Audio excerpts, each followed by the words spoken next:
Por favor, ¿me confirman si se puede visualizar?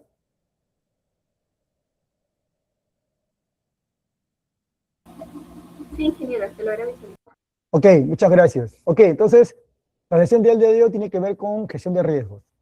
Eh, Dentro de la sesión del día de hoy vamos a ver primero, vamos a continuar reforzando lo que es un activo de información, porque es el punto más importante, es el corazón de lo que es la seguridad de la información. Luego vamos a ver las amenazas y vulnerabilidades. Luego vamos a ver lo que es evaluación y valoración de riesgos. Luego las metodologías de gestión de riesgos, algunas que se usan, algunas de las más conocidas. Luego vamos a ver qué es un plan de tratamiento de riesgos. Vamos a ver la parte de declaración de aplicabilidad o SOA, por sus iniciales en inglés. Y luego, como les dije, un caso aplicado de matriz de riesgos, ¿no? Entonces, vamos a hacer la clase igual teórica y práctica. Yo voy a brindar algunos conceptos y luego en algunos puntos yo voy a solicitarle su participación para que esto sea mucho más dinámico. Porque la metodología justamente es esa, ¿no? Que ustedes también tengan participación y la clase se enriquezca. Ok, entonces, continuando con la sesión de la que vimos el día lunes, ya habíamos hablado del activo de información y habíamos dicho que un activo de información es todo aquello que tiene un valor para la organización, porque como saben, al decir un activo, automáticamente ya estamos asociándolo a algo que tiene un valor, ¿no? Si hablamos de un activo financiero, por ejemplo, definitivamente es un activo financiero, es algo que a la organización le importa, porque tiene un valor. Y si ese activo le pasa algo, se pierde, va a generar un impacto en la organización. Entonces, ¿qué significa eso? Que si es un activo de información, el objetivo es protegerlo. Protegerlo para que la organización pueda cumplir sus objetivos de negocio, pero en un marco de riesgo controlado. Entonces, habíamos dicho también de que la información puede estar desplegada de muchas formas, como software, como hardware, como servicio, inclusive como persona, ¿no? Entonces, acá hay un tema importante. No se puede proteger lo que no se conoce. ¿Qué significa esto? Que si la organización, la empresa o el proceso no tiene claro cuál es su inventario de activos de información, su relación de activos de información, entonces va a estar ciego, ¿no? Es como que yo te diga, oye, tienes que proteger tu casa, tienes que proteger, porque tienes zonas ahí, puntos vulnerables, y tú me dices, uy, yo no conozco bien mi casa, ¿no? Por decir algo, ¿no? Yo no conozco bien, conozco una parte, pero la parte de atrás no la conozco, entonces, ¿cómo vas a proteger lo que no conoces? No, no puedes, estarías con una venda en los ojos. Lo primero que tienes que hacer es conocer tus activos de información para saber luego qué tipo de activo es, si es un activo crítico o no, y luego de recién vas a poder hacer todo lo que tiene que ver con la parte de riesgo, ¿no? Entonces, por eso que todo inicia con un inventario de información. A ver, ¿cómo es una experiencia, ¿no? Yo en varias organizaciones que he estado, y es típico, ¿no? Eso no es una crítica, al contrario, es una realidad para que usted tenga conocimiento, ¿no? La teoría te dice, sí, tienes que tener un inventario de activos, pero cuando la organización es mucho más grande, hay corporaciones que tienen sucursales en varios lugares, y como ustedes saben, el negocio es primero, y la operativa del negocio es primero. Me ha pasado muchas veces que yo llego a una entidad y cuando yo volteo y pregunto, oye, ¿tienes tu inventario de activos de información? Me dice, no, o hablo con tecnología de información y me dice, mira, yo tengo un inventario pero de servidores, tengo un inventario de equipos. Ok, yo les pregunto, si yo volteo y pregunto, necesito el inventario de activos de información y me dicen, anda, habla con tecnología me dicen, oye, acá tengo mi inventario de servidores, inventario de equipos de cómputo. Pregunta, ¿con esto será suficiente o no?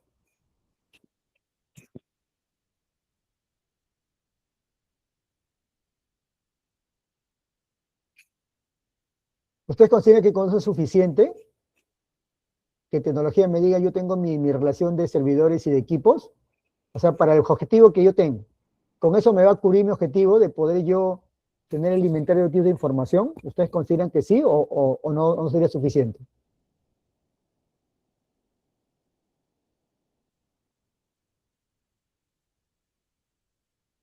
No tienen ni ninguna idea, no, no, no, no. Vamos a suponer que ustedes sean los responsables y le diga, tienen que hacer una evaluación de riesgos y ustedes voltean a pedir el inventario y le dicen que no hay un inventario, ¿qué haría en ese caso?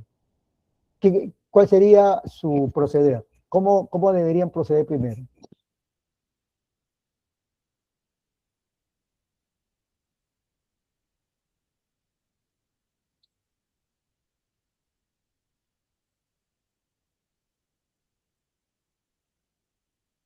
Ok, como le dije, ahí es importante que ustedes participen, ¿no? Porque en la medida que ustedes participen, la clase se va a enriquecer.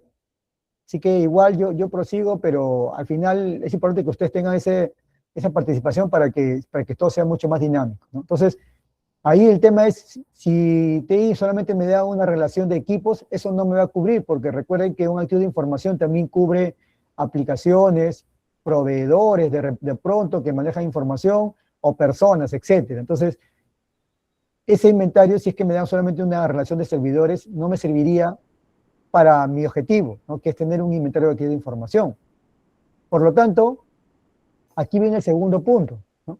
Como habíamos dicho, que la seguridad de información se basa en la tríada de confidencialidad, integridad y disponibilidad, ¿no? Confidencialidad es, obviamente, cuando la información es divulgada sin autorización del propietario. Integridad es cuando la información es modificada o alterada sin consentimiento del dueño de la información. Y disponibilidad es cuando la información no está disponible.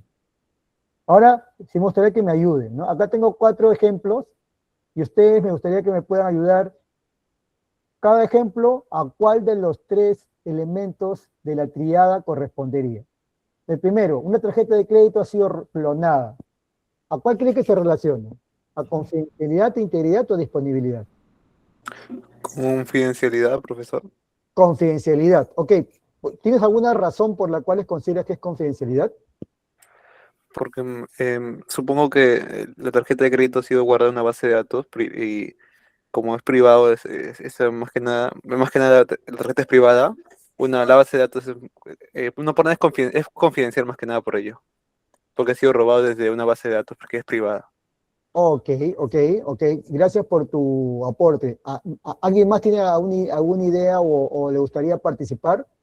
Una tarjeta de crédito ha sido robada, clonada y ahí el amigo dijo confidencialidad. ¿Y tienen ustedes algún sustento de por qué sí es confidencialidad?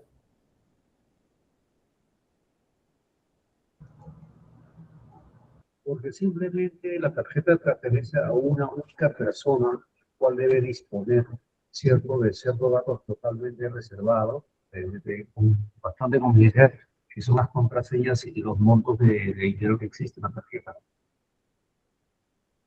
Ok, perfecto. Ha dicho, claro, que los datos solamente deben ser de conocimiento del propietario, ¿no? Entonces, la palabra clave ahí es que cuando se rompe la confidencialidad, cuando se divulga una información sin el consentimiento del propietario. En este caso, el propietario de la tarjeta no autorizó, obviamente, para que sus datos sean clonados, replicados, etcétera, ¿no? Ya sea, como dijo el primer amigo que participó, que dijo una base de datos, o ya sea que haya sido un restaurante, ¿no? Porque yo he visto lugares sociales, como por ejemplo restaurantes o discotecas, donde hay bastante tema de mafia, ¿no? Yo he visto, ¿no? Yo he visto que cuando las personas ya están en grupos y algunos están compartiendo y tienen la confianza que va el mesero a la mesa y las personas le dan la tarjeta, le dicen, toma mi tarjeta, ¿no? Entonces, tienen esa confianza, sí, sí, toma mi tarjeta, ¿no? Entonces, ese tipo de riesgos, la persona agarra la tarjeta, lo pasa por un skimmer y te cobran la tarjeta, ¿no? Entonces, ese es un riesgo crítico que sucede. Entonces, el punto 2, un celular ha sido robado. ¿A cuál consideran que ustedes que corresponde? ¿A confidencialidad, integridad o disponibilidad?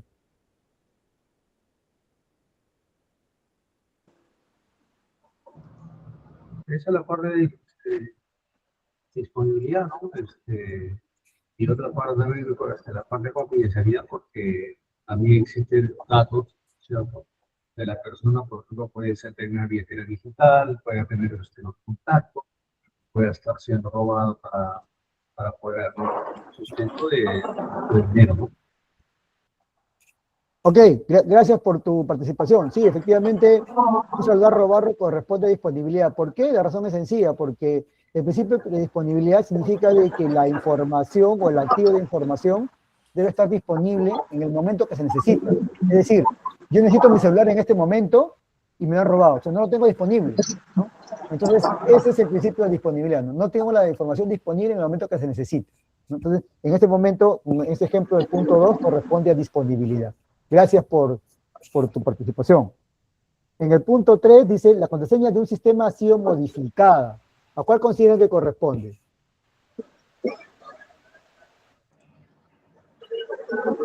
Podría ser a integridad. Ok, integridad. ¿Y tienes algún sustento de por qué sería integridad? Bueno, yo tengo como concepto que integridad es que no se puede alterar la información. Entonces, en este caso, como ha sido modificada, se viola ese principio, por lo tanto, sí corresponde a integridad. Ok, gracias. Y recuerden también que la palabra clave es, ha sido modificada sin consentimiento del propietario, ¿no? Esa es la palabra clave, ¿no? Porque si el propietario lo hace intencionalmente, entonces ahí no hay problema, ¿no? Ahí no se rompe la integridad, porque yo, propietario, yo modifico mi contraseña intencionalmente, entonces no se está rompiendo el principio de integridad. Se rompe cuando se modifica sin consentimiento del propietario. Ahí, en este caso, tú vas a tu aplicación bancaria o tu correo y ves que tu contraseña no ingresa. Luego verificas y ves, oye, la contraseña ha sido cambiada, yo no la he hecho. Ahí te das cuenta, me han clonado, me han hackeado, alguien ha sido, ¿no? Entonces ya han roto la integridad de tu contraseña, ¿no? Entonces ahí se rompe ese principio, ¿no? Cuando lo hacen sin consentimiento. Y el último, el punto 4 es, en la dark web se venden los datos personales de los clientes de una entidad bancaria.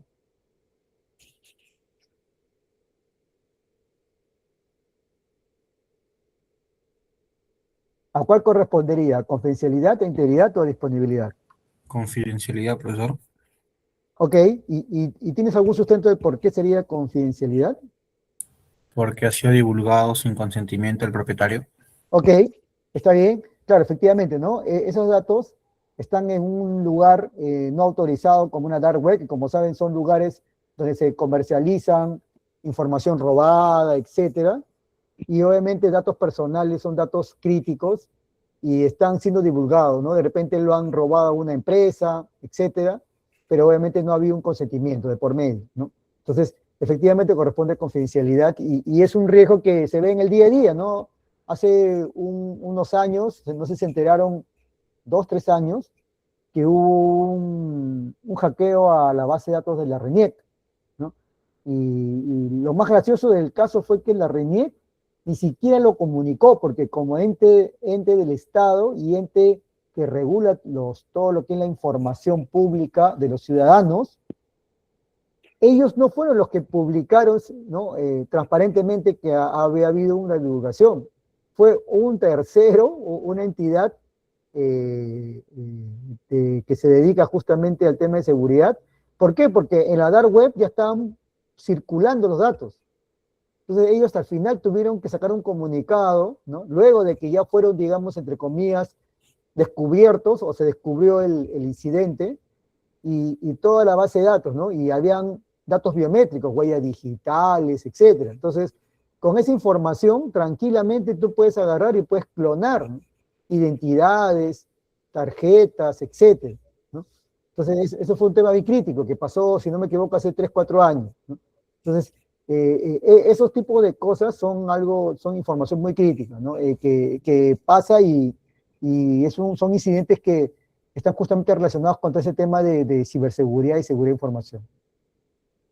Ok, entonces, ahora que ya hemos visto la activo de información y hemos visto cuáles son los 3 pilares, ahora vamos a ver, oye, ¿cuáles son los atributos de un activo de información? ¿No? Los activos de información tienen atributos, o sea, tienen propiedades que hay que entender y comprender, porque si no tenemos claro esas propiedades de un activo de información, nunca no vamos a poder hacer inventario y tampoco vamos a poder gestionar, ¿no? Entonces, primero, todo activo de información debe tener un propietario, ¿no? Al decir un propietario no me estoy refiriendo que él es el que ha comprado el activo, ¿no? Si hablamos de una empresa, por ejemplo, ¿no? en una organización sea pública o privada, no es que el propietario es el que ha comprado el activo, ¿no? Por ejemplo, pongo un ejemplo sencillo, ¿ya? Tengo un sistema contable, ¿ya? Para aterrizar la idea y que ustedes tengan un mejor entendimiento, ¿no? Tengo un sistema contable y tengo una base de datos contable. Entonces, ¿qué te dice la teoría? Te dice que todo activo de información debe tener un propietario. Entonces, cuando se releva el inventario, ¿no? Y se verifica sistema contable, base de datos contable, perfecto. ¿Quién debería ser el propietario de ese activo de información? ¿Quién consideran ustedes que debe ser propietario? El gerente, Ya, el gerente, pero ¿de qué? ¿De qué área? el gerente de finanzas, de contabilidad, ¿no? Ok, ya. ¿Alguien más tiene alguna idea? Gracias por tu participación. Está bueno tu comentario. Gracias. ¿Alguien más le gustaría opinar? Profesor, si me Sí, te permite, escucho. Sí, claro, te escucho. buenas noches. Buenas noches.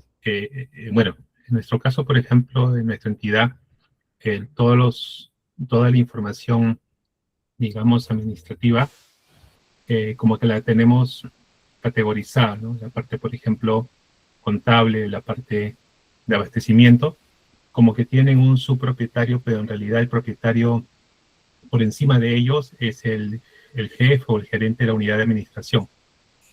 Y así está clasificada y así le hemos definido nosotros en nuestro SGCI, ¿no? Ok, perfecto. Entonces, gracias por tu comentario. Entonces, justo lo que comentaron justo las dos personas que han participado, a quienes les agradezco, ahí la lógica es que siempre, como dice en el punto 3, ¿no? Por lo general, tiene un puesto de responsabilidad gerencial, ¿no? Es decir, el propietario, por lo general, se designa a una persona que tenga responsabilidad, un gerente, ya sea un gerente de un área, o en muchas empresas, gerente general, ¿no? Me ha pasado una experiencia, les comento una experiencia. En una oportunidad me tocó hacer una consultoría a una entidad privada y me tocó el proceso que tiene que ver con la parte legal, ¿no? Que tiene que ver con la parte de contratos, etc. Entonces me reuní con la gerente legal, ¿no? Y es una anécdota, me pasó. Entonces, y obviamente a un gerente legal es un gerente que no conoce temas técnicos, no le vas a dar lenguaje técnico, ¿no?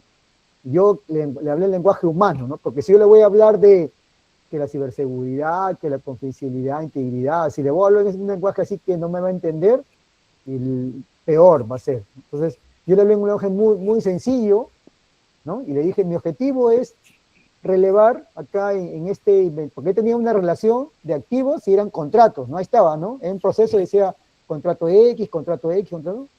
Y yo le dije, mi objetivo es que esta relación se le completen todos los atributos, ¿no? Por ejemplo, la ubicación del activo, el nombre del activo, etcétera, pero hay un atributo que es el propietario. Y le expliqué por qué, ¿no? ¿Por qué? Porque para los siguientes pasos, que es ver si este contrato está bien cuidado, qué pasa si el contrato se pierde, ¿no? Se lo puse sencillo, ¿no? Es importante saber quién es el que va a tener que responder, ¿no? Y el gerente legal se cerró, me dijo, ¿por qué tengo que ser yo el propietario? Así, tal cual, ¿eh? Me retó, ¿no? Yo le dije, ok, no, yo no estoy imponiendo, ¿no? Sino que yo estoy consultando, ¿no? Que ante la empresa, quién debería ser el que responde. Y le puse un ejemplo sencillo, ¿no? ¿Qué pasa si, Dios no quiera, un día no laborable, que la empresa no trabaja sábados y domingos, ingresan a robar, ¿no? Rompen la puerta, se meten, roban activos. ¿Y qué pasa si se meten a esta oficina de legal y se roban justamente este archivador donde están todos los contratos, ¿no? Porque ahí tenía contratos importantes, ¿no? O qué pasa si hay un incendio, ¿ya? Un incendio y se queman los contratos, ¿no? Un ejemplo nada más le puse, ¿no? Entonces, aquí tendría yo que preguntarle, ¿no? Oye, si esos contratos eran críticos o no, porque puede ser contrato confidencial crítico, un contrato que no me afecta, ¿no? ¿Quién tendría aquí tendría que voltear a preguntar, ¿no? Le dije, ¿no? No, claro, pero yo no tengo por ser propietario, me dijo. Entonces, al final, al final me dijo, mira, ¿sabes qué? Yo no voy a ser propietario. Entonces yo le dije, perfecto, según tu experiencia, quién debería ser propietario, ¿no? Yo no le impuse, ¿no? Yo lo estaba haciendo, era haciendo consultoría, ¿no? Cuando haces consultoría tú no puedes imponer, tú tienes que explicarle al usuario cuál es tu objetivo, y en el caso que el usuario tenga alguna objeción, escalarlo, ¿no? Entonces le dije, ¿quién consideras que es? Y me dijo el gerente general. Ok, fui con el gerente general, le expliqué y me dijo, ¿qué te dijo el gerente legal? Que el propietario no es él, que el propietario debe ser usted. Y el gerente general se sonrió y ¿sabes lo que me dijo? Experiencia, me dijo, sí, pues efectivamente él debería ser, pero no te preocupes, sí, ya sé que él nunca va a querer asumir, así que está bien, ponme a mí como propietario. Entonces, esa experiencia es real, o sea, me pasó. Entonces, el gerente general en ese caso, él dijo, sí, estoy de acuerdo, yo voy a hacer, ¿no? Aunque él estaba de acuerdo conmigo que debería ser la gerente legal, pero él me dijo, ok, perfecto, ya sí, yo al final soy el responsable, así que ponme a mí como responsable. Y él quedó en el inventario como responsable de esos contratos, ¿no? Eso es una experiencia que me pasó, ¿no? Entonces, es un ejemplo sencillo de que el propietario debería ser, ¿no?, el gerente del área responsable. Sin embargo, hay entidades que, por su modalidad o dinámica, ¿no?, definen un responsable que está mucho más arriba, ¿no? O cuando la entidad es transnacional, por ejemplo, ¿no?, y tiene muchos procesos también, muchas veces no se ponen de acuerdo las áreas y se escala y el propietario es un gerente que está mucho más arriba, ¿no? Son experiencias que pasan en el día a día, ¿no? Pero entonces, definitivamente tiene que haber un propietario y el propietario es el que tiene que liderar, ¿no? ¿Qué significa liderar? Que el propietario es el que al final, cuando tú hagas tu levantamiento de y definas cuál es el valor del activo, el propietario tiene que decirte estoy de acuerdo, check, porque si el propietario no te dice yo no estoy de acuerdo con tu relevamiento, eso no tiene valor. O sea, ¿de qué vale que yo releve un activo y le diga, mira, este activo ha salido valor alto, medio, cuando el propietario me dice, no, yo no estoy de acuerdo? Es el que tiene que dar su conformidad, por eso es el propietario, por eso se define el propietario. O de repente tú irás con sus subordinados primero, relevarás, y una vez que relevas, vas con él para que él des ok, ¿no? Ese es el camino regular, ¿no? Haces el enfoque de abajo arriba, ¿no? Le dices, ¿con quién de tu equipo me reúno para relevar el activo? O este inventario, reúnete con tal, ¿no? Me reúno con sus subordinados, una vez que ya tenemos todo relevado, vamos y con una reunión con el propietario, con el gerente, y el gerente me dice sí, o el gerente mira, no, yo no estoy de acuerdo, ¿no? Yo no soy propietario, acá es tal, y al final se cierra, ¿no? Pero si no hay conformidad del propietario, entonces no podemos cerrar este proceso, ¿no? Ese es un tema que les comento por experiencia. Entonces, propietario es un punto crítico, el otro punto crítico es el custodio, ¿no? Y acá hay Profesor, sí, profesor, una te escucho. consulta. José Luis le saluda. Una consulta. En este caso, cuando las empresas, si fuera el área, ya sea contabilidad o legal, tercerizado en una empresa X, ¿el propietario quién vendría a ser? Ahí aplicaría más al gerente general, ¿o no es así? Claro, o sea, primero hay que entender, como dice, el paso uno es entender el proceso, ¿no? Hay empresas, como tú dices, que por su modelo de negocios tercerizan los procesos, ¿no? Como dices, contabilidad, finanzas, pero hay un concepto que es responsabilidad y autoridad, ¿no? Es un proceso, es un concepto que se llama responsabilidad y autoridad, ¿no? Entonces, la autoridad tú la puedes delegar, pero la responsabilidad no la delegas, ¿no? Por ejemplo, si la empresa tiene un litigio con una persona, un colaborador que cesa o otra empresa, entonces, ante la ley, en registros públicos, hay un representante legal, ¿no?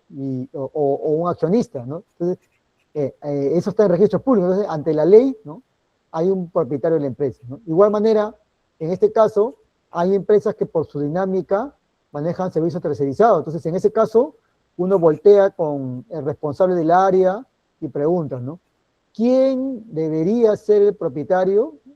Y ahí es cuando los gerentes o los responsables te dicen, debería ser el dueño, ¿no? Y entonces tú vas con el dueño, o en este caso si es un dueño, muchas veces pasa que es una empresa familiar, ¿no?, que son 2, 3 hermanos, etcétera, y te reúnes con los dueños y le dices, ¿no?, tenemos que definir propietario, y ellos tienen que decir, no, es fulano de tal, pero tiene que haber solamente uno, no puede ser, el propietario es una familia, ¿no?, tiene que salir un nombre propio ahí, ¿no?, ya sea que sea el hermano mayor, no lo sé, es una definición que a veces lo que tú haces como consultor o seguridad de información es relevar ahí un responsable, ¿no? En este caso podría ser el gerente general, ¿no?, podría ser, hay otras empresas que no hay gerente general, hay un director, un accionista, ¿no?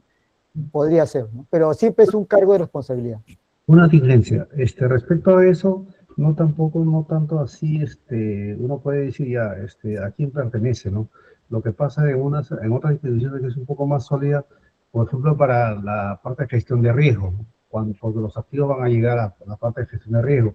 En la parte de gestión de riesgo tenemos apetito de riesgo. Cuando tenemos apetito de riesgo para reducir el riesgo, vamos a hacer inversiones. Entonces lo que te dice, ya yo que alzo la mano, ¿no? Yo voluntariamente, pero cuando tú vas a decir, vamos a implementar para reducir el riesgo, te dice, no tengo presupuesto, no gestiono presupuesto, pero tú dijiste que iba a hacer, pero no tengo presupuesto, ¿no? O sea, ¿no? Entonces ahí viene ya un ambivalente, ¿no? Entonces, cuando uno va a ver esa parte hay que ver la tama desde el inicio y hasta el final de todo el proceso antes de. Entonces, a veces alegremente te dicen, no, sí, yo voy a hacer o él va a hacer, ¿no? Pero a la final es lo que se necesita recursos económicos y cuando no gestionan recursos económicos, está ahí un problema para más adelante cuando está gestionando bien. Gracias. Sí, lo que has mencionado es un tema importante que justo lo vamos a ver más adelante, porque estamos recién en la fase inicial donde estamos identificando el activo, ¿no? Ojo que lo que tú has mencionado es un punto importante, pero eso tiene que ver ya con la dimensión de riesgo, ¿no? Cuando ya hay un riesgo, ¿no? Que eso viene mucho más adelante, ¿no? Ahorita estamos en la fase donde yo relevo el inventario de activos de información, ¿no? Porque puede ser de que haya un proceso, haya muchos activos y diferentes propietarios, ¿no? Un proceso transversal, ¿no? Puede ser que un proceso hayan 50 activos y hay activos que son de propietario A, propietario B, propietario C, y de repente hay un riesgo cuyo dueño de riesgo, ojo, dueño de riesgo, no dueño de activo, dueño de riesgo puede ser otro, ¿no? Entonces, es un tema que vamos a ver más adelante, pero efectivamente tu comentario es válido, ¿no? Ya cuando tú ves un riesgo, tiene que ver con un tema de decisión, presupuesto, etcétera, y ahí también hay un tema de responsabilidad, ¿no? Pero gracias por tu comentario, ¿no? Y acá en el tema del custodio también igual, ¿no? ¿Quién es el que va a custodiar, ¿no? Entonces, muchas veces se confunde el propietario con custodio, y el custodio es quien va a implementar una medida, un control, pero por indicación del propietario, ¿no? Entonces, acá también se ve mucha confusión cuando en la parte de riesgo, relevamos el riesgo, vamos a ver más adelante, cuando hacemos un plan de acción, me ha pasado muchas veces la confusión, ¿no? El plan de acción se dirige siempre al dueño de riesgo, ¿no? Vamos a suponer que el dueño de riesgo sea el gerente de contabilidad. Un ejemplo sencillo, ¿ya? Y el plan de acción tiene que ver con tecnología. Vamos a suponer que el plan de acción tiene que ver con que tengas que cifrar la información de la base de datos, ¿no? Por ejemplo, un ejemplo sencillo, pues un ejemplo técnico. Entonces, obviamente que el gerente de contabilidad me va a decir, oye, yo no lo ejecuto. Yo soy el dueño del riesgo, pero yo no ejecuto la tarea. Entonces, ¿qué tiene que hacer el dueño del riesgo? Voltear con el responsable de la ejecución, ¿no? Entonces, ahí viene la confusión, ¿no? Por eso que ellos me decían, oye, pero yo soy contabilidad, yo qué sé descifrado, ¿no? Entonces yo le decía, lo que pasa es que tú tienes que, como dueño del riesgo, gestionar con el área o responsable que va a ejecutar esa ejecución, ese control, ya sea un TI o una área responsable, y ahí en el plan de acción aparecerá, tú eres el responsable y de repente del plan del riesgo, pero el ejecutor, ¿no? El responsable de la ejecución es otra área, ¿no? Y en el plan de acción aparecerá, pero igual tú sigues siendo el responsable del riesgo. O sea, tú tienes que voltear con ese responsable del control y hacer el seguimiento, ¿no? No yo, sino que tú como responsable. Esos roles siempre algunas veces quedan en confusión para los usuarios cuando hay temas de evaluación de riesgo, ¿no? Más adelante vamos a verlo, pero es un punto que siempre pasa cuando hay seguimientos de riesgo y nadie sabe, oye, yo qué rol tengo, yo por qué tengo que ser el que haga esta tarea, ¿no? Son roles de responsabilidad. ¿Qué le estoy mandando? La posesión. Ok, entonces acá viene otra parte importante que es la clasificación del activo. Entonces, como dijimos, ¿no? Todo activo de información se clasifica de acuerdo a su nivel de criticidad. Todo activo de información no tiene el mismo nivel de criticidad, ¿no? Entonces, para eso se clasifica el activo de información y de acuerdo a la empresa, en este ejemplo hay 5 niveles, hay empresas que pueden tener menos niveles, pueden tener 3, 5, depende de la empresa, ¿no? Es un ejemplo sencillo de hay 5 niveles, pero como le digo, esto puede cambiar, ¿no? Simplemente es un ejemplo para que se den una idea de que no todo activo de información tiene el mismo nivel de criticidad, ¿no? Entonces, Algunos se puede clasificar por si uso público, ¿no? Porque la información es pública, por ejemplo, si está en una página web es público, ¿no? Entonces, si es público, obviamente su nivel de criticidad debería ser menor, ¿no? Uso interno porque es una activo de información que se usa internamente dentro de la entidad, por ejemplo, un procedimiento, una política. Restringido porque solamente un grupo de personas tiene acceso y puede haber información sensible o sujeta a medidas de seguridad, ¿no? Confidencial porque solamente tienen acceso a ciertas personas, o son datos personales, o son datos corporativos, o está sujeto a medidas de seguridad, y a unos que son secretos, ¿no? Por ejemplo, altamente restrictivos, ¿no? Una contraseña, por ejemplo, ¿no? Entonces, no todos los activos tienen la misma clasificación, y eso también se releva, cuando tú relevas el activo de información, relevas también su clasificación, ¿no? Para saber si este activo es crítico, y justamente porque cuando tú vas a ver riesgos, tienes que ver, oye, si este activo tiene una clasificación más alta, entonces el riesgo debe ser mayor, por lógica, ¿no? Entonces, por eso que esto nos ayuda para entender un poco el riesgo. Ahora, viene una dinámica sencilla, me gustaría que ustedes me ayuden a clasificar. En estos ejemplos, en la página web de la SUNAT, ¿qué clasificación debería tener según el ejemplo que hemos dado? Uso público. Uso público, efectivamente, porque está en un sitio público y es de acceso general. No hay nada confidencial porque es un activo que está publicado y es de acceso general. Contraseña de acceso a una aplicación bancaria. Secreto. Secreto. Secreto, claro. ¿Por qué? Porque la contraseña es un tema altamente restrictivo, ¿no? Y solamente debe ser conocimiento del propietario de la contraseña, ¿no? No se debe compartir la contraseña, ¿no? Yo siempre en la clase de capacitación siempre les hago énfasis a los usuarios, ¿no? No compartir contraseñas, ¿no? Porque son confidenciales. Y hay usuarios, ¿no? Me consta que tienen la costumbre de compartir sus contraseñas, ¿no? Entonces, esa es una mala práctica que hay que siempre concientizar, ¿no? Luego, política de seguridad de información de identidad privada. Uso interno.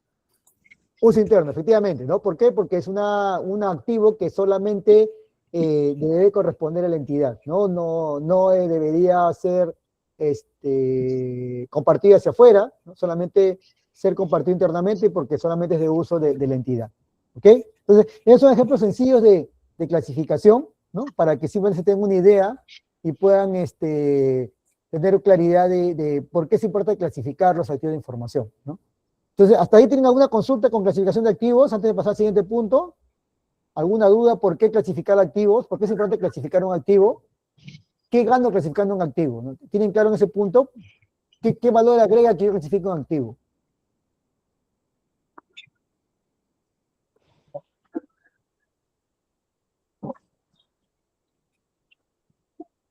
¿Tienen alguna idea por qué tengo que clasificar un activo?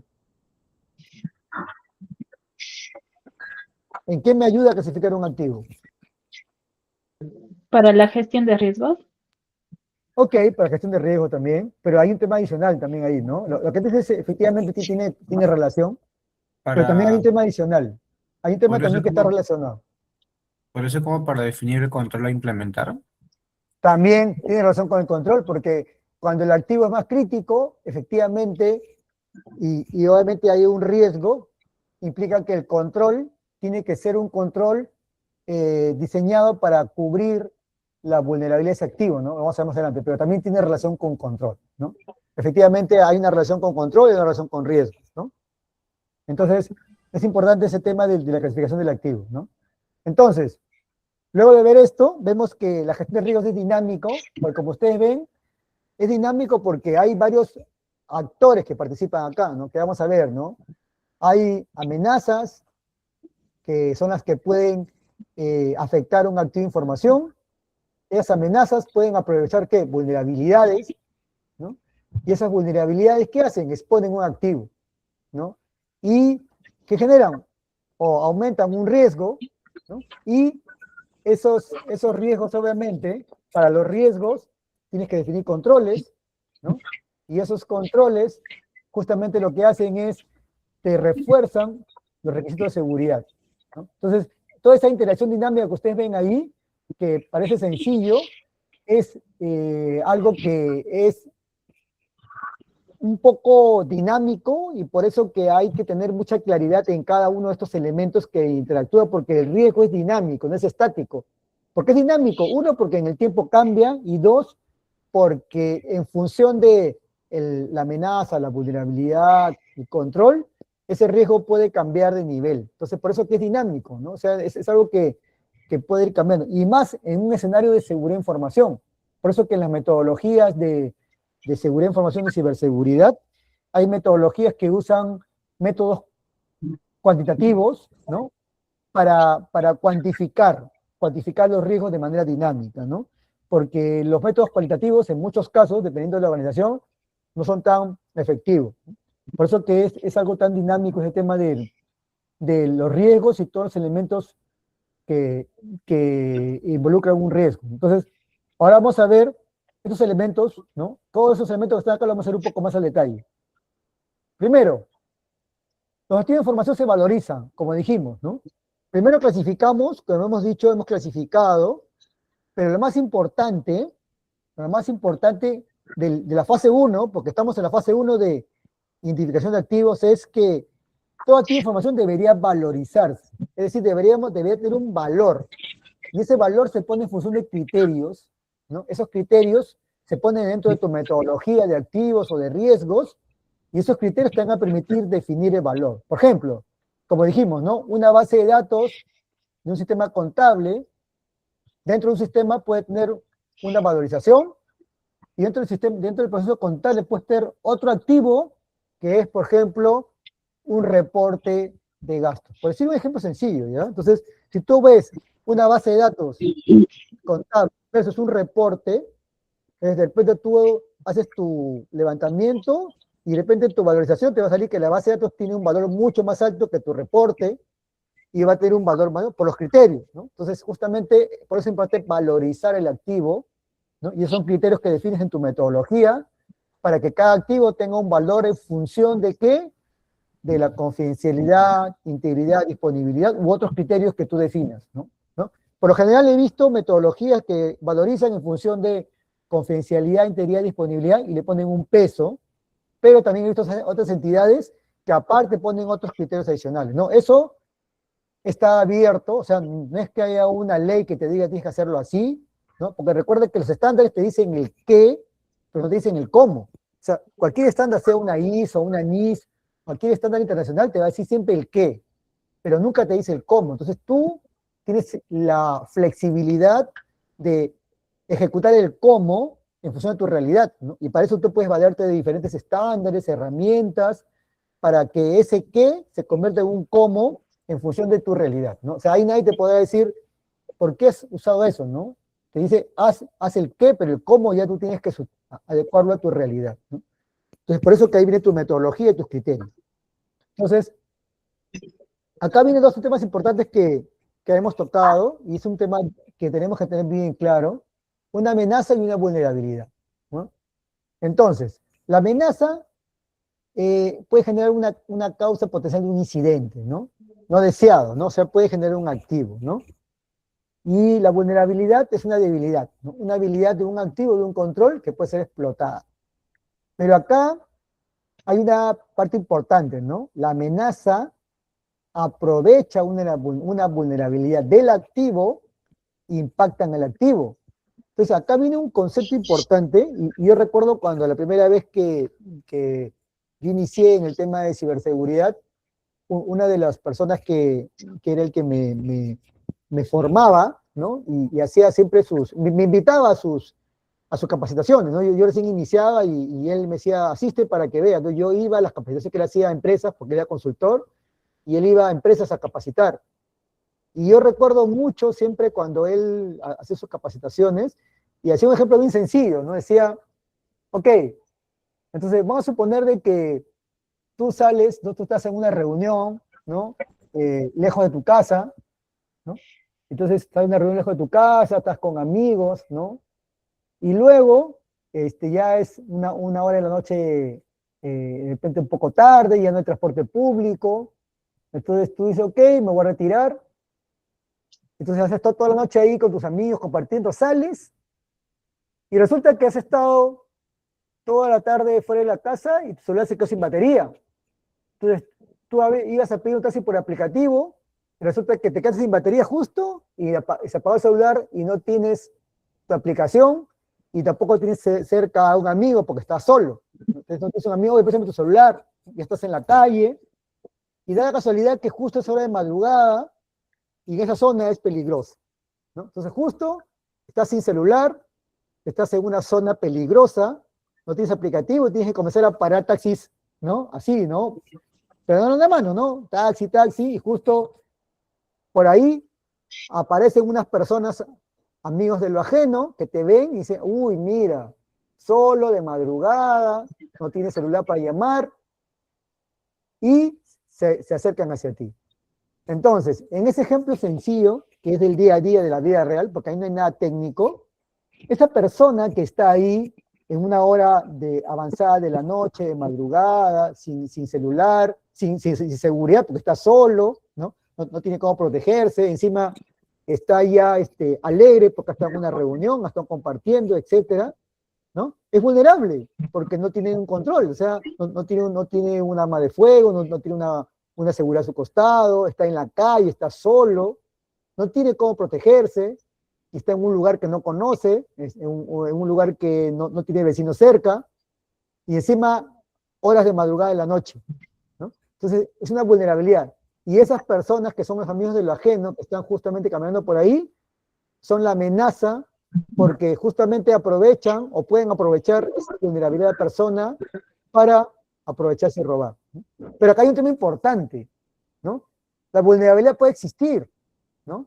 Pero para que la vulnerabilidad sea explotada, es decir, para que se genere el riesgo, tiene que haber una amenaza. Ojo, no se olviden, la que determina el riesgo no es la vulnerabilidad, es la amenaza.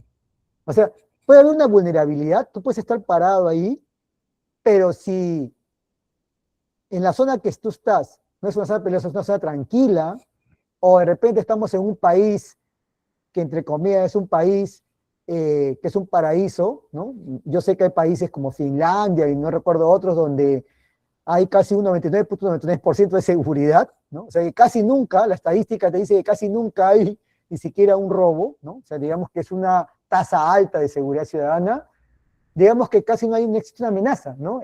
Una amenaza para ese escenario, ¿no? De persona de madrugada, sola, en la calle, ¿no? Entonces, si no hay una amenaza, entonces puede haber una vulnerabilidad, pero esa vulnerabilidad nunca va a ser explotada, porque la amenaza es la que explota la vulnerabilidad. Entonces, puede haber una vulnerabilidad, pero no existe una amenaza, entonces no se genera un riesgo. El que determina el riesgo es la amenaza, no la vulnerabilidad, ¿no?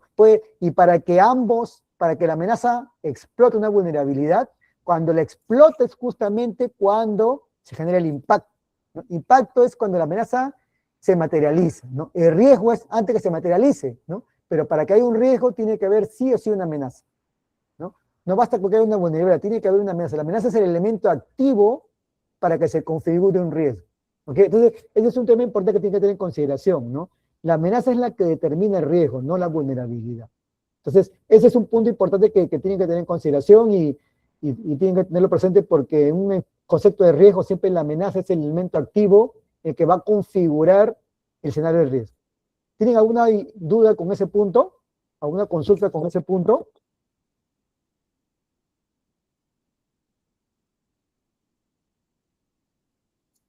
Ok, entonces no hay una consulta, pasamos al siguiente punto. Vamos a hacer una dinámica sencilla para ver si les ha quedado claro amenazas y vulnerabilidades, ¿no? A la izquierda vemos elementos y a la derecha vemos elementos. Primero, la primera pregunta sería, ¿quién me dice lo que está a la izquierda qué corresponde y lo que está a la derecha qué corresponde? ¿Alguien tiene una idea? ¿Cómo diferencia lo que está a la izquierda y lo que está a la derecha?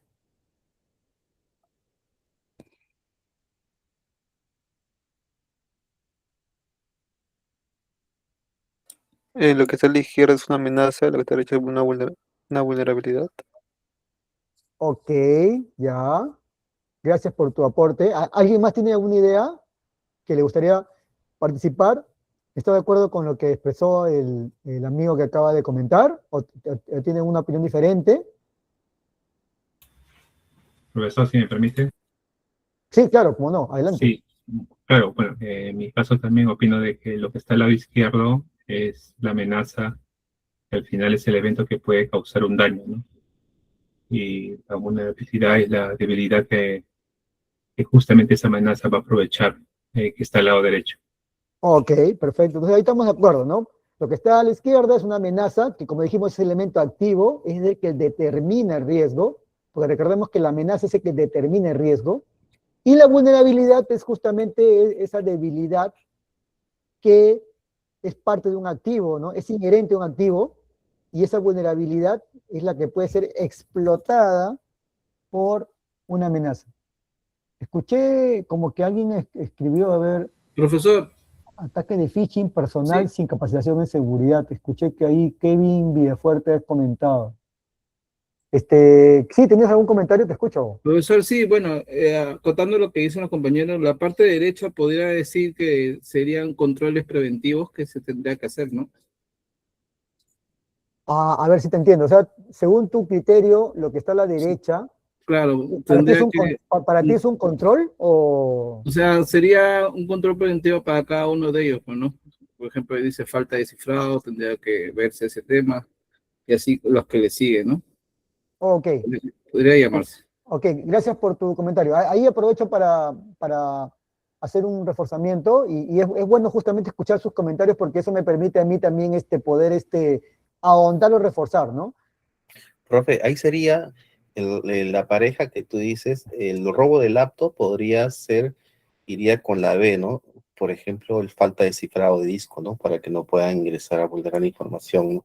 Ok, sí, sí, claro, sí, efectivamente, ¿no? Sí, pero justo antes, para no perder la lección y responder al último compañero que comentó, ahí sobre tu comentario, lo que está a la derecha efectivamente son vulnerabilidades, ¿no?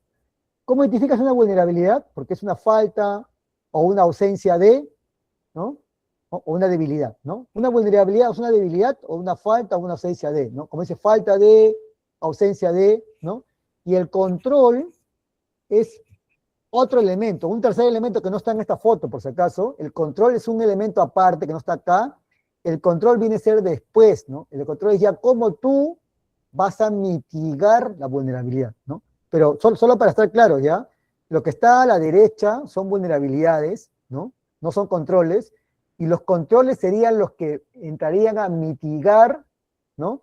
Más que la vulnerabilidad, el riesgo, ¿no? Que lo vamos a ver más adelante, ¿no? Pero sí, el control se pone en el medio entre la amenaza y la vulnerabilidad. En el ejemplo sencillo que les puse de la persona que está de madrugada en la calle, ¿no?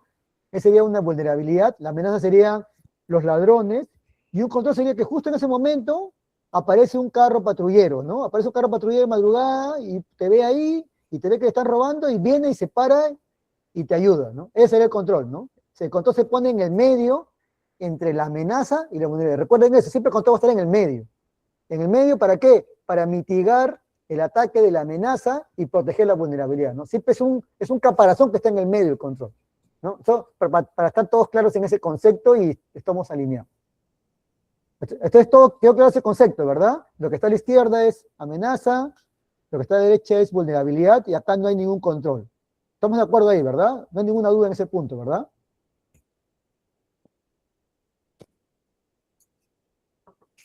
Ok, entonces ahora sí, me pueden ayudar a asociar el punto uno con cuál iría, ataque de phishing, esa amenaza, ¿qué vulnerabilidad de la derecha explotaría?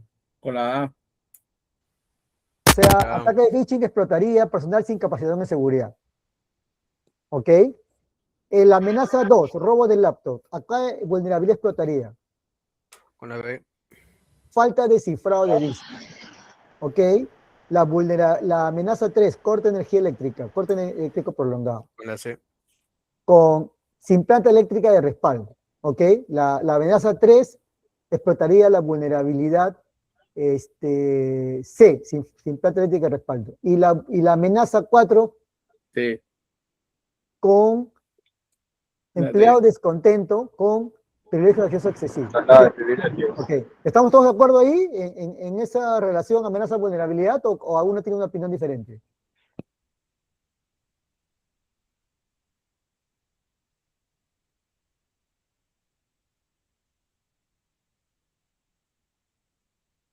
Ok, entonces sí, efectivamente, como hemos mencionado, esa relación que hemos hecho es la que corresponde, ¿no? Amenaza está a la izquierda, la vulnerabilidad está a la derecha, y el control, que no está acá, el control se tendría que poner en el medio entre la amenaza y la vulnerabilidad, ¿no? Entonces, ahora vamos a ver, ahora que ya hemos visto la amenaza, la vulnerabilidad, hemos visto el activo, hemos visto la clasificación, hemos visto la valorización, hemos visto un riesgo. Ahora sí vamos a ver cuáles son las fases de gestión de riesgo y vamos a ver con ustedes un repaso, un barrido. Oye, ¿cómo yo haría una evaluación de riesgo, no? ¿Qué tengo que ver en cada fase? ¿Qué elementos hay en cada fase? ¿Qué actividad importante yo tendría que ver en cada fase, ¿no? Y es importante que tenga que tener claridad porque en cada fase se ven diferentes actividades y en cada fase hay diferentes elementos que participan y usted tiene que tener claridad como personas que se dedican a seguridad de información o personas que se van a dedicar a eso o que tienen que tener conceptos claros de seguridad de información, tienen que tener claro en cada fase qué hay, ¿no? Primero, defines un contexto, ¿no? Oye, el contexto es, oye, ¿cuál es mi alcance, no? ¿Qué es lo que voy a evaluar? ¿Un proceso, un servicio, toda una empresa, un incidente, etcétera, ¿no? ¿Cuál es el alcance de lo que voy a evaluar? Ese es el contexto. Luego, identificas el riesgo, luego analizas el riesgo, ¿no? Luego evalúas el riesgo, pues no es lo mismo, muchas veces se confunde, analizar y evaluar no es lo mismo, ahora vamos a explicar. Y finalmente, una vez que ya tienes tu riesgo relevado, haces el plan de tratamiento, ¿no? ¿Cómo vas a mitigar ese riesgo, ¿no? La fase 5 es el tratamiento del riesgo, ¿ok? Entonces, vamos por partes. Punto 1, ¿qué hay en un contexto? En un contexto tienes el alcance del análisis, ¿no? ¿Y qué hay dentro del alcance del análisis? Tus activos de información, ¿no? Entonces, ¿qué hay aquí? Primero, ya sea que no exista un inventario o que exista, lo que tienes que entender en la fase 1, ya sea un proceso, un servicio, un incidente que vas a evaluar, es entender cuáles son los activos que son parte de ese alcance, ¿no? Por eso que pregunté al principio, ¿no? De que tienes que tener tu relación de activos, tu inventario de activos, o relevar cuáles son los activos dentro del proceso o del servicio. Y esos activos tienen que estar, deberían estar en condicional, porque hay empresas que no los tienen así, valorizados. Es decir, tiene que haber clasificado el activo, si es público, si es secreto, etcétera, y tiene que haberlo valorizado. Ese activo tiene que tener con un valor, ¿no?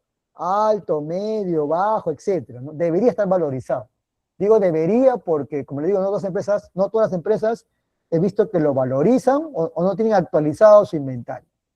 Ese es el punto 1. Luego, ¿qué viene?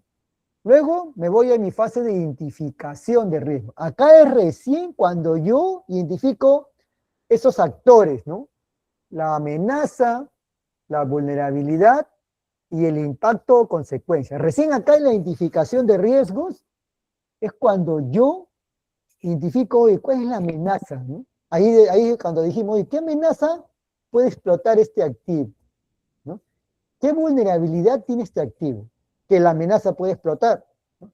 ¿Cuáles son las consecuencias o los impactos si se materializa en la que la amenaza impacta en la vulnerabilidad? Entonces, recién en la fase de identificación es cuando tú identificas la amenaza, la vulnerabilidad y el posible impacto.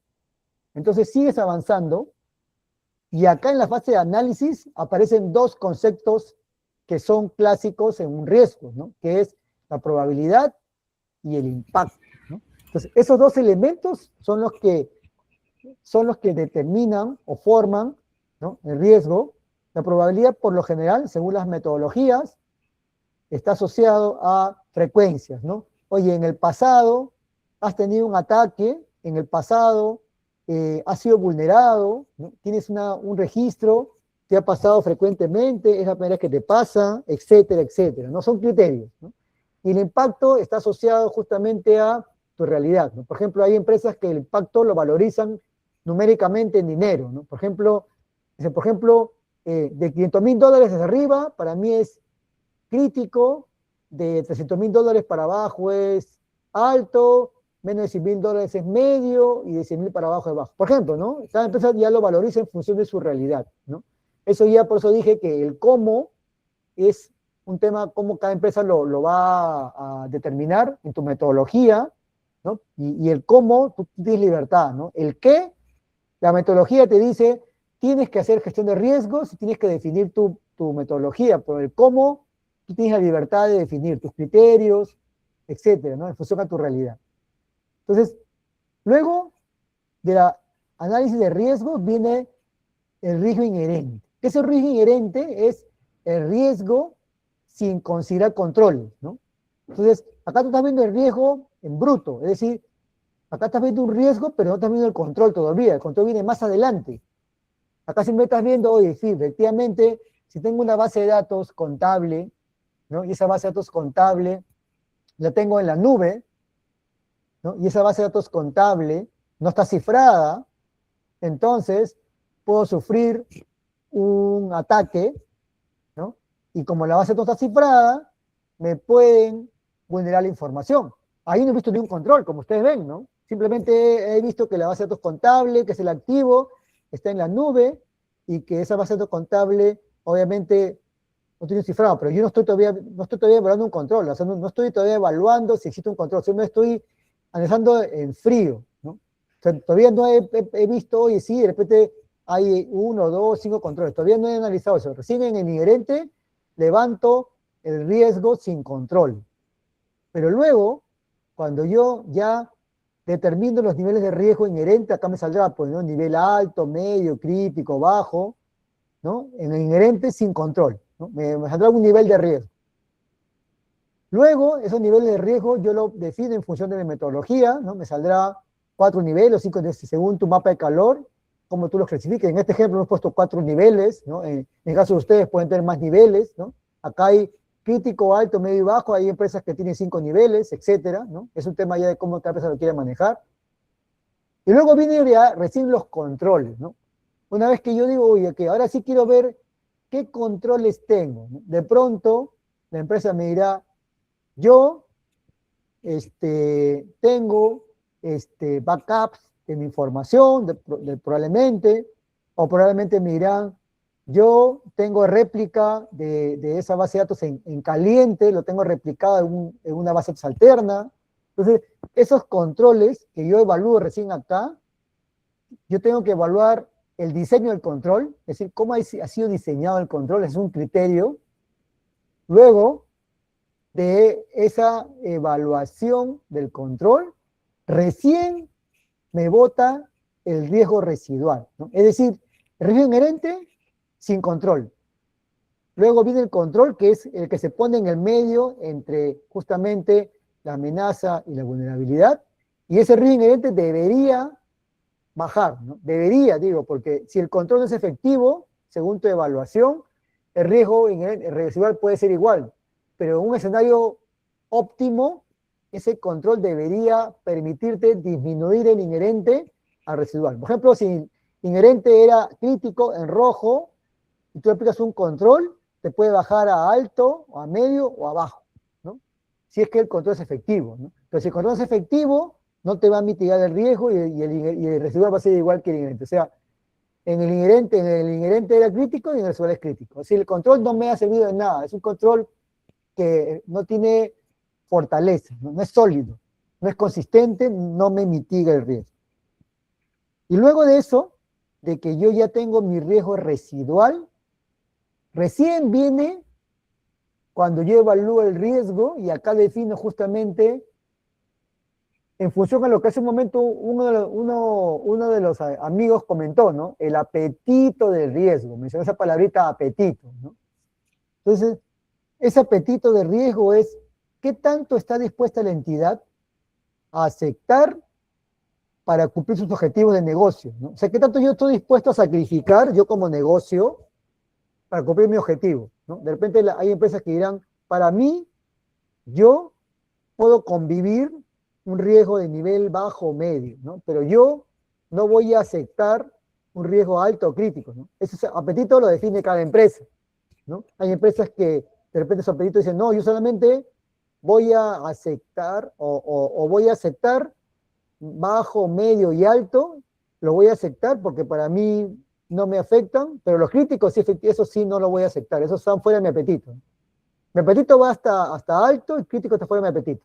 Entonces, eso tú lo defines justamente ahí, ¿no? Si es tolerable o no es tolerable, ¿no? Por ejemplo, si tu riesgo residual te salió que era riesgo crítico y tu apetito es medio, entonces está fuera de tu apetito, ¿qué significa eso?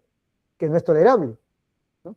Pero si tu riesgo residual te sale que el riesgo es medio y tu apetito significa que tú vas a tolerar riesgo medio, significa que sí es tolerable, o sea que para ti como negocio no te afecta, ¿no? O sea, ese riesgo para ti es aceptable, no te preocupa porque sí, yo acepto el riesgo medio, no me afecta, ¿no? Normal. Ese es mi apetito, así que no tengo que hacer nada, ¿no? Entonces, esos criterios se determinan justamente en la evaluación, y luego de eso, que ya tengo mi evaluación, ya viene el tratamiento, ¿no? Que es, ¿qué hago? ¿Lo asumo, lo retengo? Cuando pregunté el caso anterior, ¿no? ¿Qué significa retener un riesgo? No retener un riesgo es asumirlo o aceptarlo, ¿no? O puedes también transferirlo, o mitigarlo, o evitarlo, ¿no? Hay diferentes estrategias para mitigar un riesgo. Entonces, estas fases que están acá, que le hemos visto paso por paso, en un ejercicio de real, involucran muchas actividades, muchos análisis que hay que hacer, ¿no? Entonces, aquí me gustaría que ustedes me digan, ¿tienen alguna duda con estas fases de gestión de riesgos? ¿Cómo se hace una evaluación de riesgos? ¿Tienen alguna consulta ahí?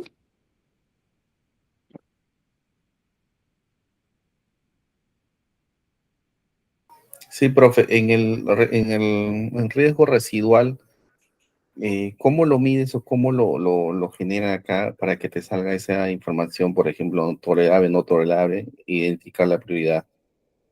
¿Te refieres a cómo determinas que tu riesgo residual es alto, crítico, medio? ¿A eso te refieres? Correcto. Ok, gracias por tu pregunta. Sí, bueno, no tengo ahorita una plantilla acá, pero cuando tú defines tu metodología, hay empresas que usan una herramienta, ¿no? Porque tú sabes que evaluación de riesgos tiene que hacerlo con una herramienta, ¿no? Hay empresas que usan sistemas de información y otras ya más, práctica, de manera más práctica usan formatos, ¿no? De Excel con macros automatizadas, ¿no? Entonces, dentro de tu sistema o tu macro, en tu herramienta, ¿no? Herramienta, tú metes una lógica. Entonces, en tu lógica tú dices, ok, en mi lógica está de que mi probabilidad y mi impacto, ¿no? Esos son los dos elementos que determinan tu nivel de riesgo, ¿no? Entonces yo en mi lógica digo, ¿no? Si mi probabilidad del 1 al 5, mi impacto del 1 al 5, ¿no? Entonces, probabilidad por impacto es riesgo. Entonces, si en la metodología tengo probabilidad 5, impacto 5, entonces 5 por 5, ojo, eso es un ejemplo de una metodología, ¿no? 5 por 5 me da 25. 25 está en mi escala crítico. Entonces, yo multiplico 5 de probabilidad por 5 de impacto y según mi metodología, es un ejemplo que estoy dando, 5 por 5 es 25, me sale nivel crítico. Entonces, como me sale crítico, esa multiplicación de probabilidad por impacto está en el cuadrante crítico, entonces me sale crítico. Pero si, por ejemplo, me sale probabilidad 3, impacto 3, 3 por 3, 9, y en mi cuadrante 9 me sale medio, entonces 9 cae dentro de medio. Entonces digo, entonces 9 probabilidad por impacto cae en categoría medio según mi metodología, por lo tanto mi nivel de riesgo es medio. ¿Te das cuenta? Entonces, al final el nivel sale de manera automática, y esa lógica la metes en tu sistema o en tu herramienta y se calcula automáticamente, pero la lógica la metes por detrás. Ok, gracias. Ok. ¿Alguna consulta adicional sobre este proceso antes de seguir con el siguiente paso? ¿Todo claro? Todo claro cómo se evalúa riesgos, qué es riesgo inherente, qué es riesgo residual, qué es apetito, qué es tratamiento. ¿Todo claro? Ok, no veo ninguna pregunta, asumo que está todo claro, entonces continúo. Entonces ahora vamos a ver ejemplos un poco más, ahora sí vamos a ver un poco más la práctica, ¿no? Entonces vamos a comenzar a ver un poco más de práctica para que veamos un poco más ejemplos un poco más reales, ¿ok? Ahora tenemos un ejemplo de un activo de información, ¿no? Un expediente de créditos, ¿no? Es un activo físico, ¿no? Y entonces, como dijimos, amenaza, vulnerabilidad. Repaso, ¿ya? ¿Cuál determina un riesgo? ¿La amenaza o la vulnerabilidad? ¿Cuál es el que me determina el riesgo? ¿La amenaza o la vulnerabilidad? La amenaza. La amenaza, ok, muy bien, correcto. Entonces, la amenaza me determina un riesgo. Entonces, pregunta, ¿ya? Si tengo una vulnerabilidad y no tengo una amenaza, ¿tengo un riesgo o no? ¿Cómo dijo, profesor? Si ¿Puede tengo repetir la una, pregunta, profesor? si tengo una vulnerabilidad, pero no tengo una amenaza, ¿tendré un riesgo? ¿Se configurará un riesgo? Sí, podría ser mínimo tolerable, ¿no? Pero recuerda el concepto, ¿ah? El que determina el riesgo es la amenaza.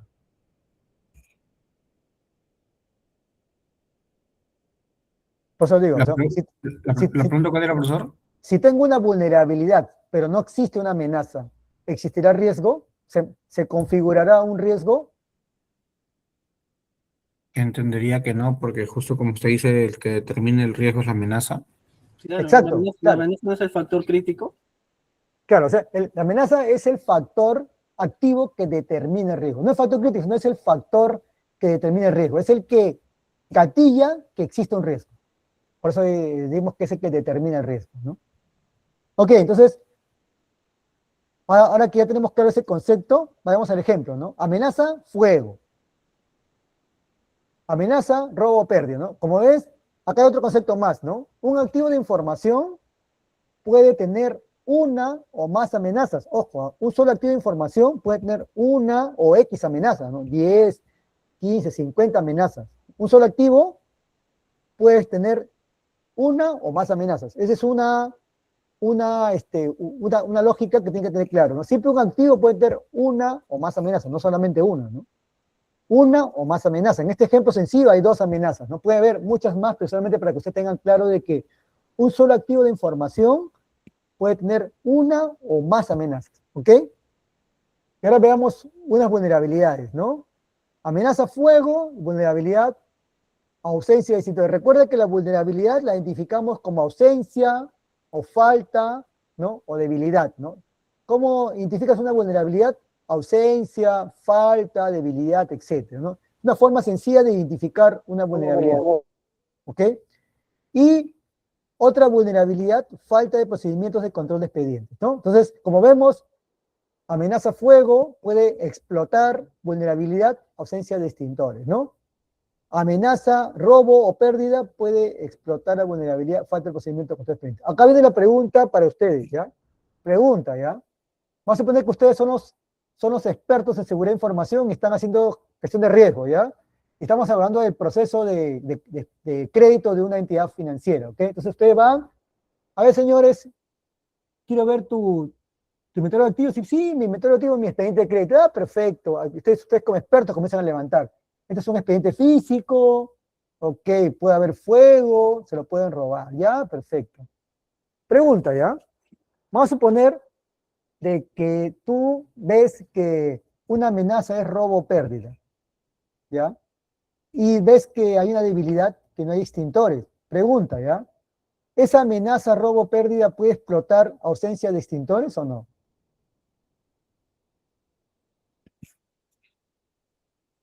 No, Ya. ¿Y por qué? ¿Tienes alguna idea? O sea, está bien lo que me dices, ¿no? Pero ¿tienes algún sustento del por qué? no tiene relación la amenaza con la vulnerabilidad.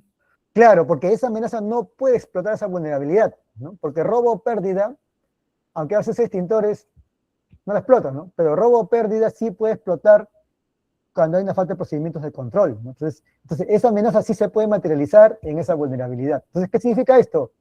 Que la amenaza explota una vulnerabilidad, ¿no? Pero no significa porque explota una vulnerabilidad va a explotar todas las vulnerabilidades, ¿no? Tiene que explotar las vulnerabilidades que esa amenaza sí puede explotar, ¿no? ¿Qué significa esto? Que para una amenaza puede explotar una o más vulnerabilidades, pero que corresponden, ¿no? O sea, pregunta, ¿ya?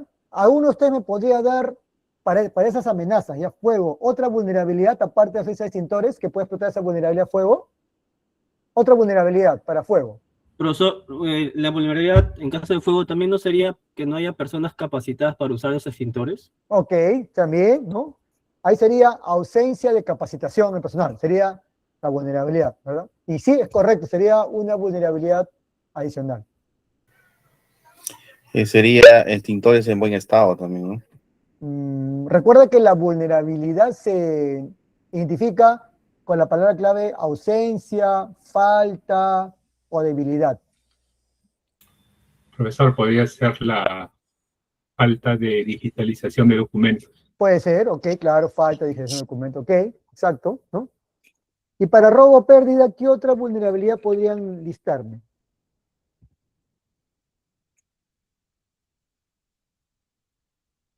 Archivadores sin llaves. Ok, hacia sin llave, ¿qué más?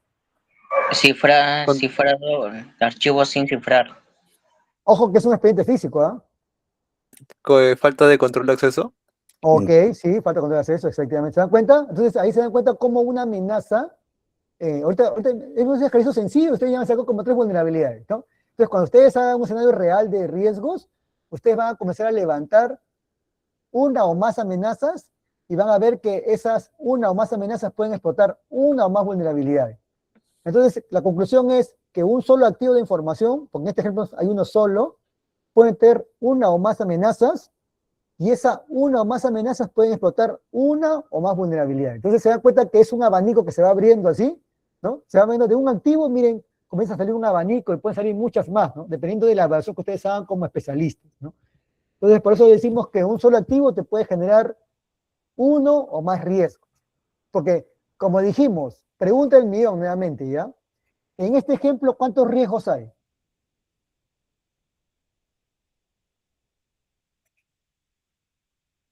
Dos, profesor. Ya, ¿por qué? ¿Recuerdas por qué hay 2 riesgos?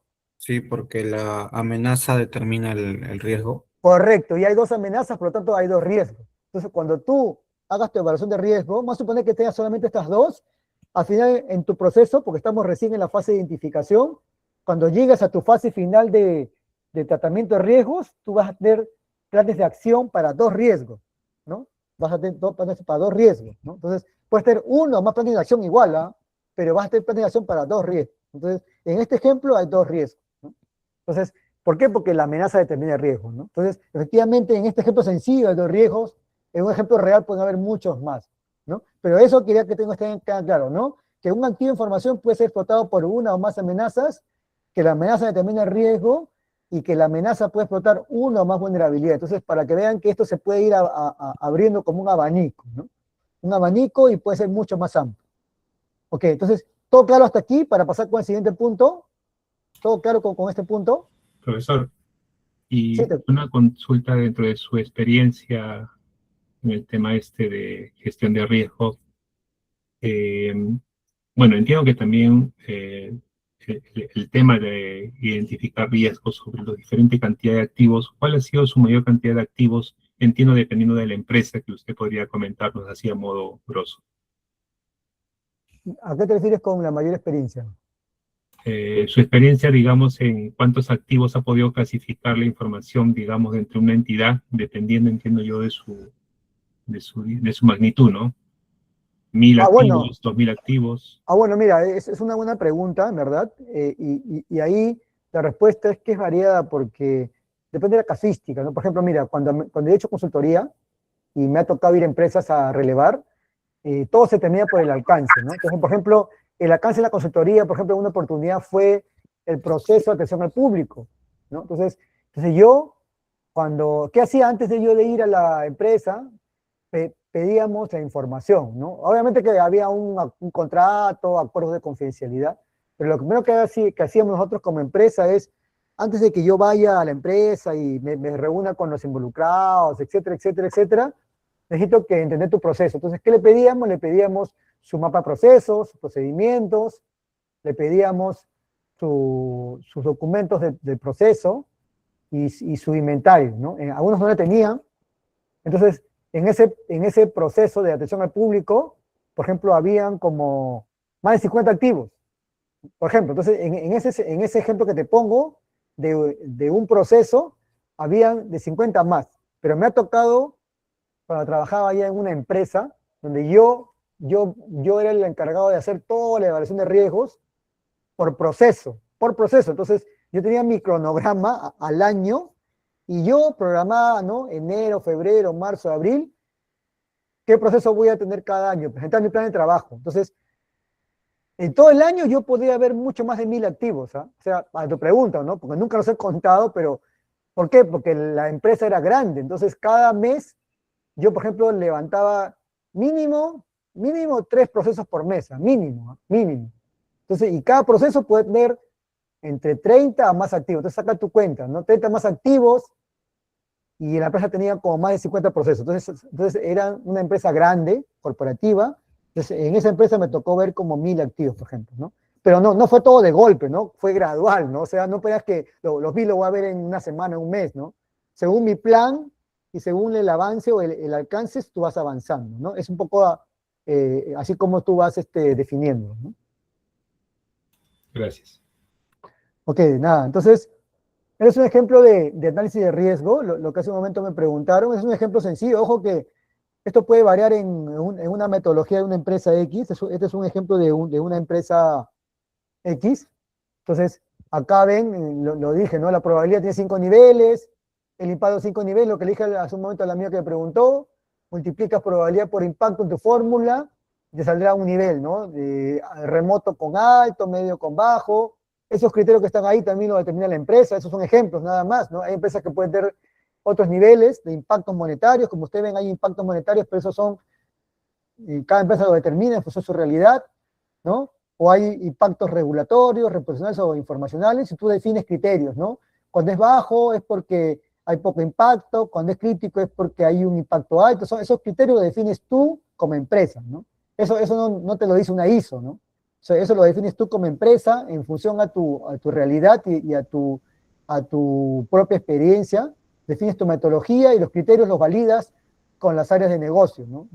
Tú como seguridad, tú no defines esos montos, ¿no? Tú tienes que voltear con finanzas, con contabilidad, con el gerente de un área y relevas, ¿no? No es que tú y te inventas eso, ¿no? Todo eso tienes que relevarlo con las áreas correspondientes y definir tus criterios, ¿no? Y luego de eso, ¿no? En este es un ejemplo, ¿no? Destrucción de expedientes, robo de pérdida de expedientes, y te sale el mapa de calor, ¿no? Como dijimos, ¿no? El mapa de calor cruzas probabilidad con impacto, y en el mapa de calor te saldrá justamente eso, ¿no? Cuáles son críticos, altos, medios, bajos, y en función de eso es que te sale un nivel de riesgo, ¿no? Probabilidad por impacto, te sale un nivel, y ese nivel que ya está en tu sistema o en tu matriz, te botará, ¿no? Si es alto, crítico, medio, bajo, en función del nivel que tú defines, ¿no? Y es un ejemplo de un control, ¿no? Por ejemplo, como dijimos, el control mitiga el riesgo, entonces acá hay un ejemplo de un control, ¿no? El control tiene atributos, ¿no? Así como el activo tiene atributos, el control tiene atributos, ¿no? Oportunidad del control, naturaleza del control, periodicidad del control, documentación del control. Esos criterios, que también lo define cada empresa, ¿no? Son los que van haciendo que tu riesgo se mitigue. Por ejemplo, en este ejemplo, cada criterio que está en tu metodología tiene un peso. Y esos criterios te van haciendo que esos riesgos se puedan ir mitigando, ¿no? En este ejemplo sencillo, que es un ejemplo genérico, como le digo, cada empresa define sus criterios. En este ejemplo, sistema de control contra incendio, se ha determinado que el peso de la evaluación es 64, según los criterios, y por lo tanto, ese peso hace que tu riesgo residual, porque recuerda que el control está entre nivelante y residual, se mitigue, ¿no? Entonces tu riesgo residual va a ser menor porque tu control es fuerte, ¿no? Y obviamente acá tienes tu calificación del control, igual.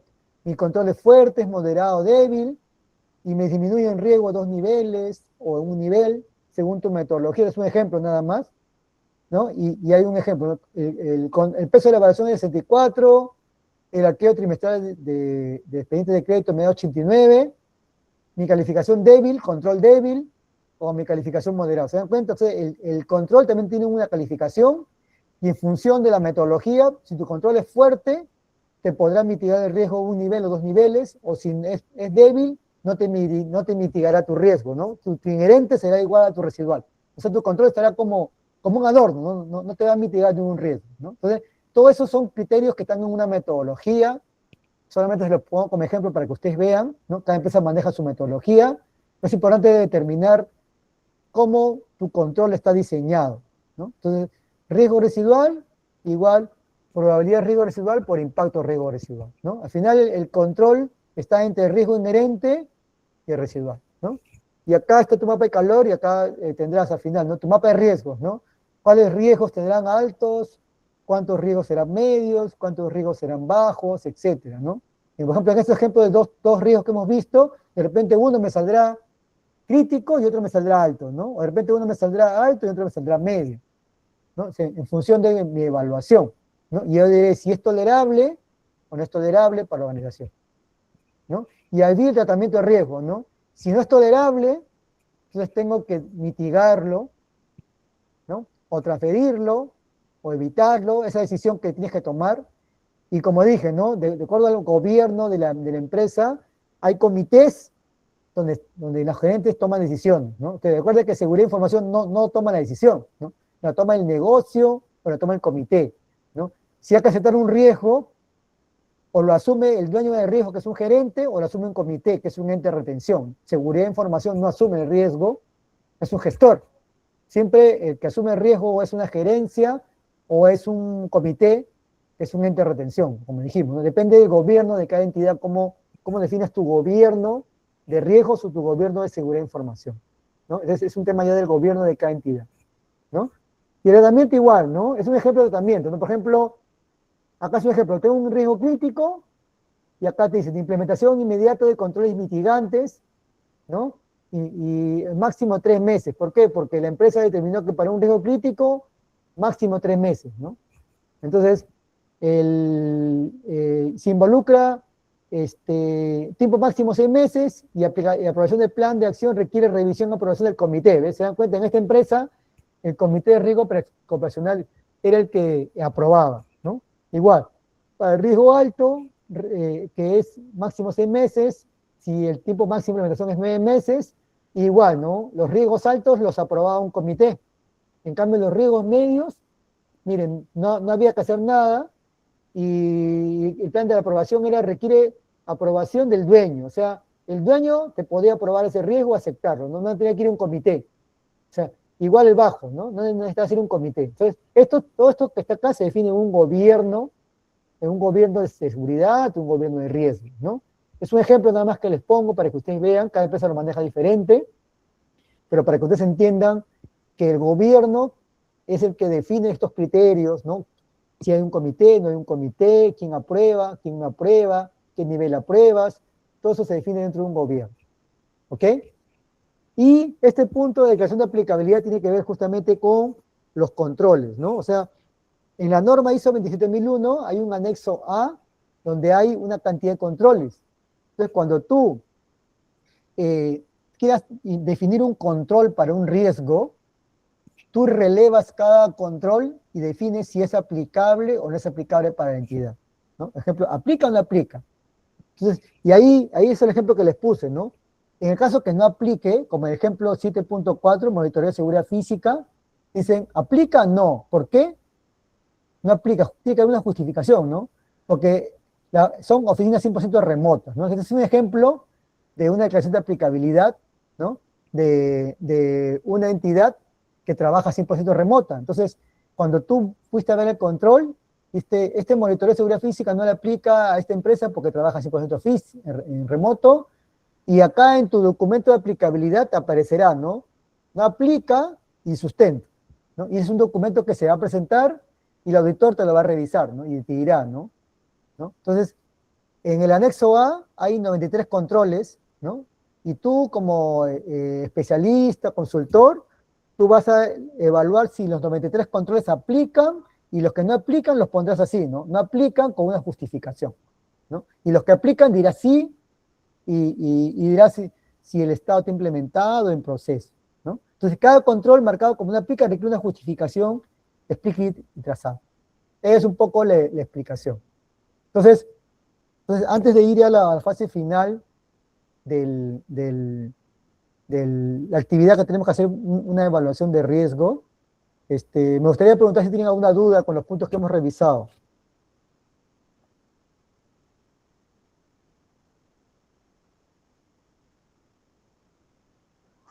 Disculpe, una pregunta. ¿Puedo? Sí, te escucho. Profesor. Sí, te escucho. A la hora que se va a hacer la auditoría a una empresa, por ejemplo, que yo quiera crear una empresa de ciberseguridad, ¿qué tipo de herramienta se puede utilizar para hacer dicha auditoría? O sea, ¿se puede utilizar lo que sería Linux o alguna herramienta específica para poder auditar lo que sería de los riesgos, ¿no? Bueno, Aparte del ex. gracias por tu pregunta. Ojo que hay que tener claro herramienta de qué, herramienta para sistema de información para gestionar mis riesgos o herramienta para detectar vulnerabilidades, no sé. De riesgos y vulnerabilidades. Ok, o sea, si tú quieres una herramienta que te detecte vulnerabilidades, eso es una herramienta que no hay ningún tipo de lineamiento que tiene que ser una herramienta u otra, ¿no? O sea, ahí la empresa tiene libertad de elegir, ¿no? Lo que el auditor va a observar, lo que el auditor va a preguntar es, ¿tú evalúas vulnerabilidades? Eso va a preguntar el auditor, ¿no? No va a entrar tanto al detalle de ver, oye, ¿has usado Linux? ¿No? Lo que va a ver es, ¿has hecho evaluación de vulnerabilidades? Y va a ver tu proceso, ¿no? Si lo tienes documentado, si has evaluado, si las vulnerabilidades críticas y altas son mitigadas, eso va a relevar, ¿no? Tienes un control, pero no va tanto a entrar al detalle, salvo que esa herramienta sea una herramienta free, sin licencia, entonces ahí sí te puedo observar, te voy a decir, oye, esta herramienta no es confiable porque la herramienta cuando tiene licencia, es free, no hay garantía, ¿no? Pero digamos que él no va a ir tanto a ver la herramienta, sino que va a ir a ver el proceso, mayormente, ¿no? Si cumples o no cumples el proceso de evaluación de vulnerabilidades.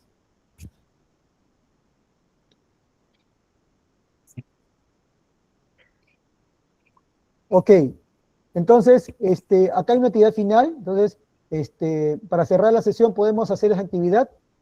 Tenemos 5 activos de una empresa, servidor de base de los clientes, acto gerencial, backup, personal, soporte, final principal, y me gustaría que ustedes puedan identificar 2 amenazas y 2 vulnerabilidades por activo, estimar una probabilidad de un impacto y proponer un plan de tratamiento de riesgo.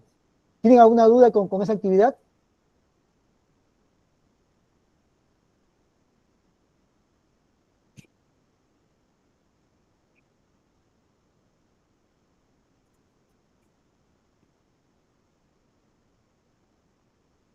¿Tienen alguna duda ahí? ¿O está claro? ¿Está sencillo? ¿Tienen claro cómo hacerlo? Profe, para estimar la probabilidad de impacto de la escala, escala de 1 al Sí, 5, ahí podemos nosotros,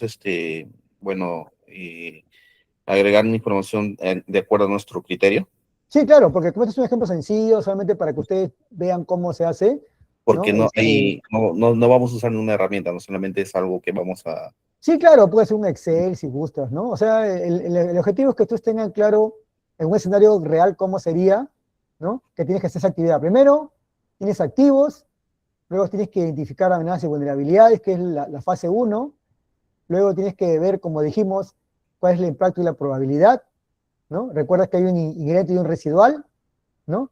Luego tienes que ver si hay un control. En este caso, si como el ejemplo no te lo pide, si gustas no pongas control para que simplemente sea más sencillo. Y luego, si te sale un riesgo alto, medio o bajo, tienes que tener un tratamiento de riesgo o no, ¿no? Es un ejemplo sencillo porque para que ustedes se ejerciten básicamente, creo que ahí, ahí me pregunta, ¿dónde está la plantilla? Ahí, no hay una plantilla específica, por eso se los puse libre para que ustedes se sientan libres de hacerlo como ustedes se sientan mejor, si gustan un Excel o si gustan, usan otra herramienta, como gusten, ¿no? Ahí le dejo libertad porque para que ustedes lo hagan en función a cómo se sientan más cómodos, ¿no? O sea, el objetivo, más que la plantilla, es que ustedes tengan claro el concepto y cómo hacerlo en un escenario real, ¿no? Profesor, disculpe, por cada auditoría que se podría hacer, ¿cuánto se le podría cobrar lo que sería el cliente, o sea, a una empresa para auditar? Bueno, Un aproximado. ahí sí es un tema variable, ¿no? Eso depende del alcance de la organización, ¿no? O sea, depende de la cantidad de proceso, depende de la complejidad de la organización, depende del rubro de la entidad, o sea, ahí no hay una cifra exacta, ¿no? Depende de muchas cosas, ¿no? Pero la parte más importante es el alcance. El alcance es el que te va a determinar eso, ¿no? Por ejemplo, si el alcance son 10 procesos y hay 5 sedes, por ejemplo, mira, 10 procesos, 5 sedes, hay 500 colaboradores, te das cuenta que es un alcance bien grande, ¿no? Entonces, ahí tu esfuerzo es mayor, entonces tu precio es mayor. Pero si es una empresa chiquita, que tiene 10 colaboradores, una sola sede, un solo proceso, 50 activos, te das cuenta que tu esfuerzo es menor, entonces obviamente el costo es menor, ¿no? Entonces, el alcance determina el costo. Profesor, una consulta, o bueno, no sé, yo creo que también quizás sería bueno hacerlo quizás con usted este ejercicio y dándole una lluvia de ideas, o sea, nosotros dictarles cuáles serán las amenazas, así como para que quede más claro. Bueno, si gusta un voluntario, lo hacemos en vivo para que sea más real, ¿no? Comenzamos con primero, servidor de base de datos. Ok. ¿Cuáles serían 2 amenazas del servidor de base de datos? Que le llaman, bueno, la vulnerabilidad de la base de datos, por ejemplo, que puedan acceder a lo que sería primeramente el login, ¿no? Y entonces si puedan acceder a lo que sería la base de datos de la empresa a través de la página web. Y o si no, también entra como superusuario, o sea, superadmin. Ok, gracias. Recuerda que la amenaza es diferente a la vulnerabilidad, ¿no? La amenaza es lo que te va a impactar. O sea, la amenaza es lo que va a explotar una vulnerabilidad. En este caso, primero comienzas identificando la amenaza. En este caso, ¿qué amenazas pueden impactar al activo de información base de datos de clientes?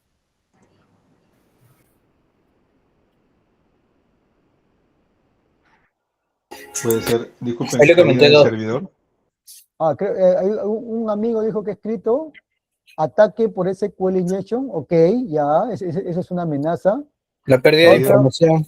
Un acceso no autorizado, ok, está bien, sí, está bien, esas 2 amenazas que están ahí son correctas, un ataque o un acceso no autorizado. No tener un Perfecto. backup. Ok, claro. Ojo, no tener un backup es una vulnerabilidad, ojo, ¿ah? Porque recuerda, Ataque, caída del servidor.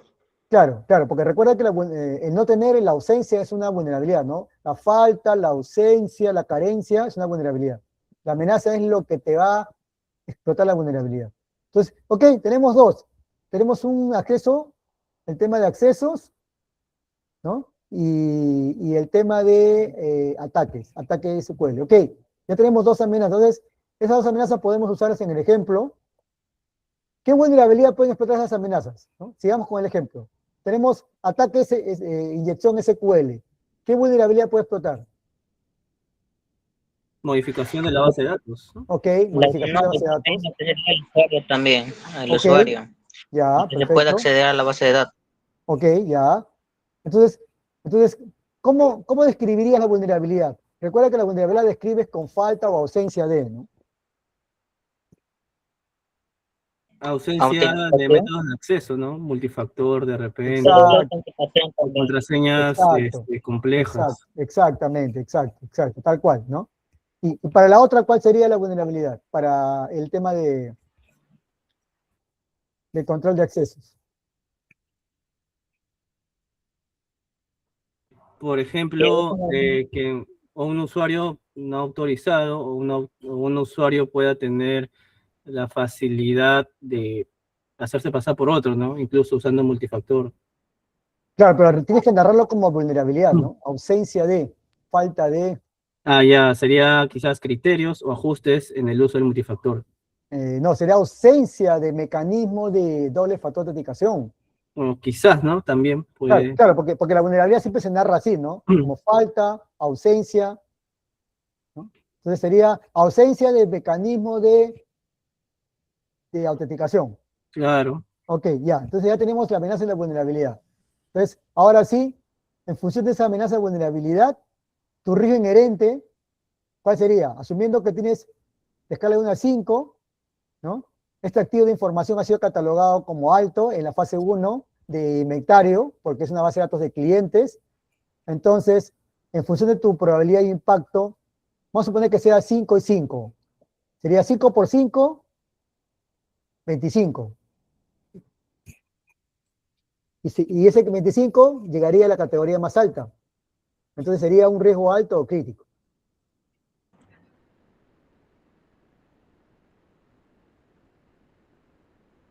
¿Hasta ahí me siguen? ¿Me siguen ahí en el ejemplo?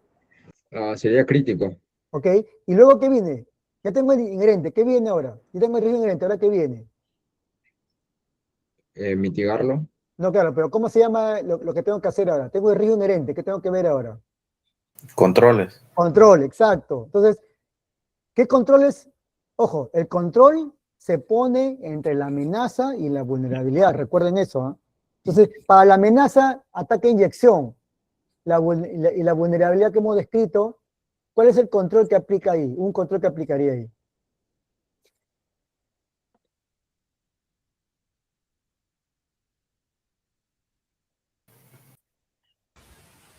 Hacer que las páginas sean dinámicas. Un firewall también podría ser. Ok. ¿Algún otro control que se ponga en el medio entre ataque e inyección SQL? ¿Cuál es la vulnerabilidad que dijiste? Una página. Deshabilitar el usuario SA, agregar una cuenta Claro. de usuario, con una cuenta de usuario. No, claro, Perdón. pero recuerda, la vulnerabilidad era la falta de. ¿Cuál era la vulnerabilidad ahí para ataque e inyección SQL?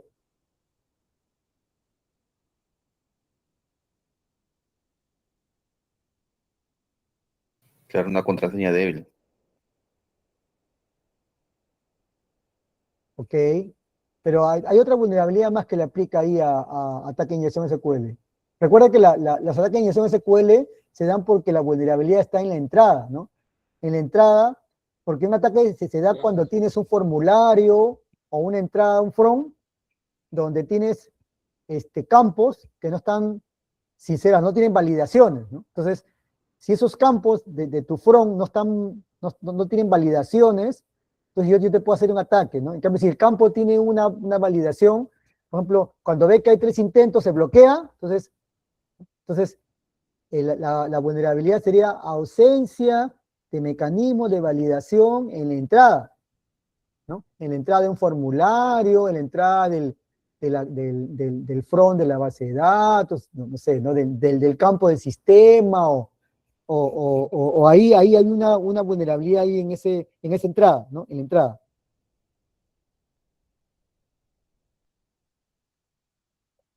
Entonces, el control que aplicaría ahí, ¿cuál sería?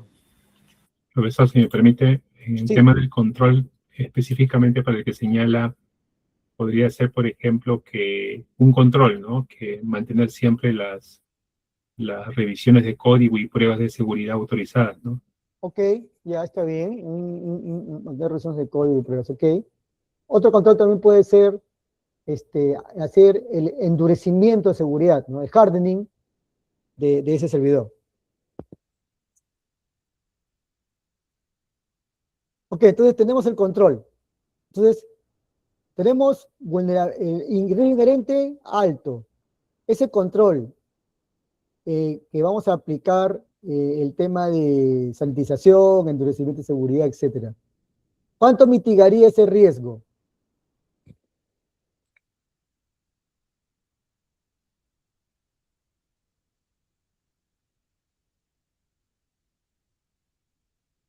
¿Lo mitiga de alto, baja de nivel o no bajaría de nivel? Sí, bajaría de nivel. Ok. Pero sí reduciría más de más de un 50%. Ok, entonces de alto crítico bajaría un medio, un bajo, ¿verdad? Correcto. Ok, entonces, ¿nuestro riesgo residual cuál sería?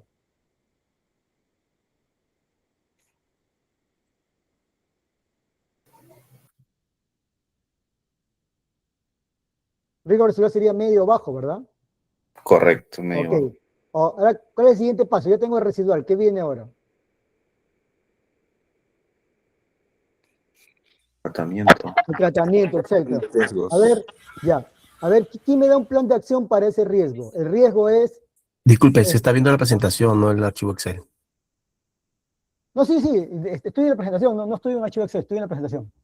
Sí, vamos a... Sí, estoy en la presentación, no. Lo que pasa es que ahí los amigos del grupo me dijeron que hagamos mejor un ejemplo así hablado para que todos sigamos en la línea, ¿no? sea, por eso, como estamos ya cerrando la sesión, solamente para hacer un ejemplo guiado, todos estamos participando para que sea más dinámico, ¿no? Entonces aquí hemos llegado a la parte final ya de donde está el tratamiento de riesgo. Entonces la amenaza era inyección SQL, la vulnerabilidad que era ausencia de mecanismos de validación en la entrada de la base de datos, ¿no? El control era que se iba a poner ahí una sanitización, un endurecimiento a nivel de base de datos, el riesgo baja a medio.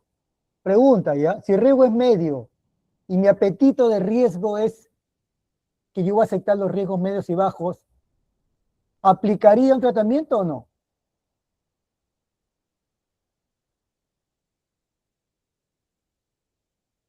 Nuevamente, si mi riesgo residual es medio, mi riesgo no residual aplica. es medio, y mi apetito de riesgo es que yo voy a aceptar riesgos bajos y medios, ¿un plan de acción tendría razón de ser o no? No, porque No, ya lo estás claro. aceptando. Exacto, no tiene razón de ser porque está dentro del apetito. Entonces ahí el plan de acción sería no aplica. No aplica porque mi nivel de riesgo está dentro del apetito de riesgo. Ha salido medio. Y yo, en mi apetito de riesgo, he definido que yo voy a aceptar bajos y medios, y como este riesgo es medio, está dentro del apetito, por lo tanto, plan de acción no aplica. Y ahí culminaría el proceso. ¿Se dan cuenta? Así se hacía, ese sería un ejercicio simulado de una gestión de riesgos, pero lo hemos hecho en vivo.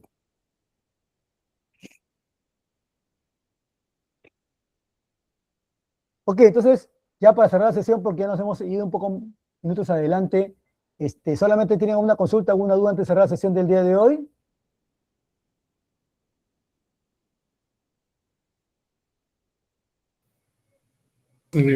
Profesor, sí, ¿cuáles son, si se hace una auditoría ISO 27001, o mejor dicho, si quiere acreditarse un área de TI en una empresa, qué es lo que debería tener como prioridad o tiene que tener todos los controles? Por ejemplo, bueno, qué es lo que se hace, ¿no? Pero increíble, a veces no se encuentra etiquetados los cables en los switches, a veces el aire acondicionado no está adecuado, ¿no? Para los servidores, a veces el control perimétrico tampoco no es tan absoluto como debe ser. El administrador a veces da las claves, ¿no? Y tanto el administrador como el usuario saben la clave, ¿no? Y el usuario no cambia su clave a veces, ¿no? Que tiene la opción. Entonces, pero básicamente en sí quisiera que nos cuente cómo es una auditoría o en todo caso, cómo uno se acredita con la ISO 27001, qué es lo que debería tener, ¿no? Bien controlado para que pudiera acceder a esa certificación. Ok, primero que nada, gracias por tu pregunta.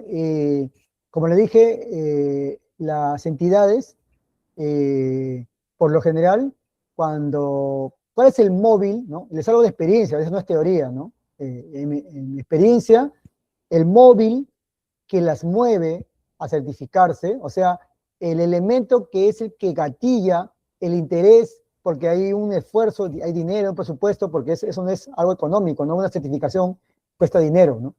En mi experiencia, lo que he visto que lo que les mueve a la empresa es el tema de, obviamente, el beneficio económico. ¿Qué significa esto? Que la empresa no lo hace, ¿no? Le digo por experiencia, no lo hace porque en verdad ellos tengan la conciencia o la convicción de que ese proceso de seguridad de información les va a mejorar su proceso, sino que lo hacen porque lo que quieren justamente es evitar perder un cliente o ganar una licitación, ¿no? Entonces, al final, no lo hacen, digamos, porque tienen una conciencia de que, hoy no, sí, pues, certificar una ISO va a hacer que yo tenga un prestigio mayor, ¿no? Claro que hay excepciones, ¿no? No lo voy a negar, de empresas que lo hacen así, ¿no?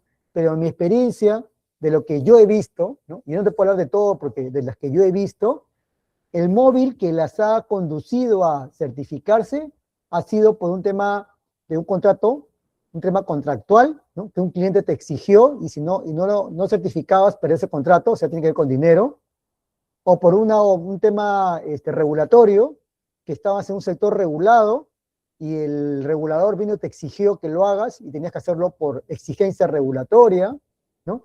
Por esos dos frentes, en mi experiencia he visto que se ha gatillado, ¿no? No ha salido de lo que yo he visto, ¿no?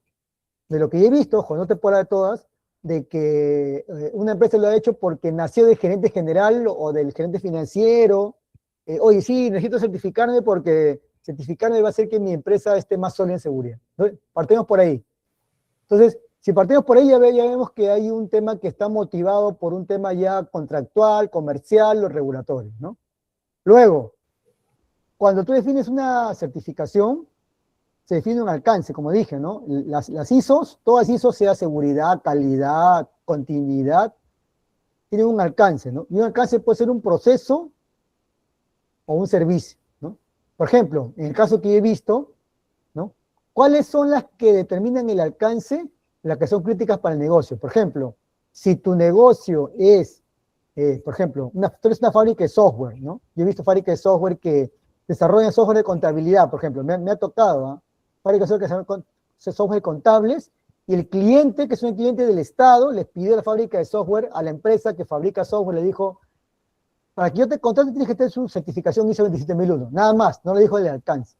Entonces la fábrica de software se certificó para la licitación con el Estado y la ganó. Entonces, ¿a dónde va la fábrica de software? A su core de negocio, ¿no? Entonces, ¿cuál es mi core de negocio? En este caso, su core de negocio es desarrollar software.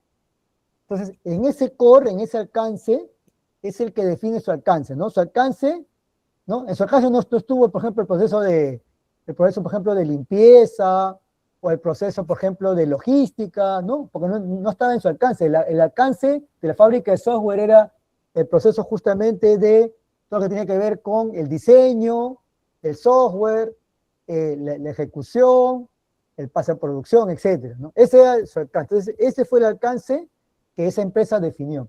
Entonces, ¿cuál es el alcance que defines? ¿Cuál es el core de negocio? ¿O cuál es el core de tu servicio crítico? ¿No? Por lo general, es el alcance. Entonces, en el caso que tú me das, si ese proceso de data center que tú me dices, o centro de datos, etcétera, no está en el alcance que la empresa define, entonces no va a estar en el alcance, va a estar fuera. Pero si ese proceso que tú me has mencionado, si está en el alcance, entonces sí va a estar dentro de, ¿no? Entonces, ese es el primer punto, ¿no?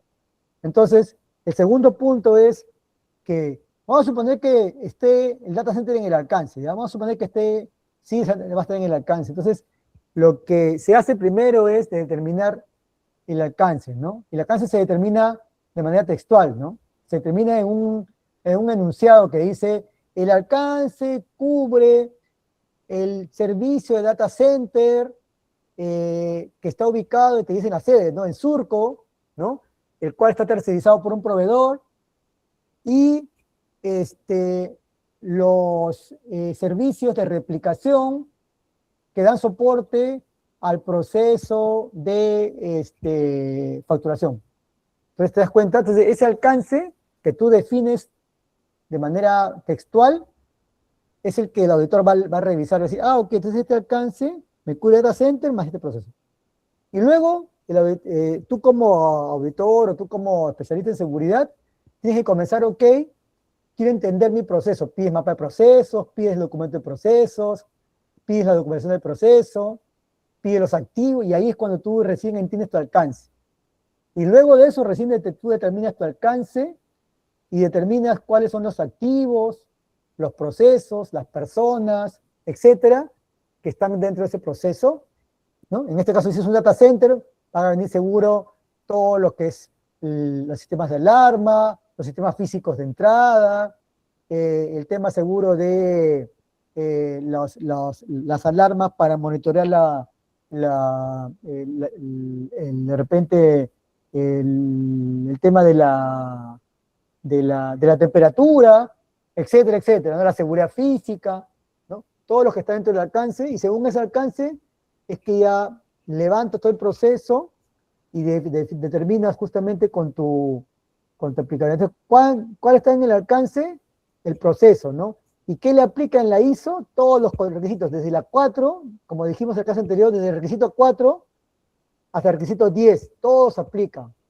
¿Y cuáles se aplican? Los que dicen debe, como dijimos, ¿no? Todos los que dicen debe son obligatorios. Por ejemplo, debes tener una política de seguridad, obligatorio. Debes hacer una evaluación de riesgos, obligatorio. Debes tener debes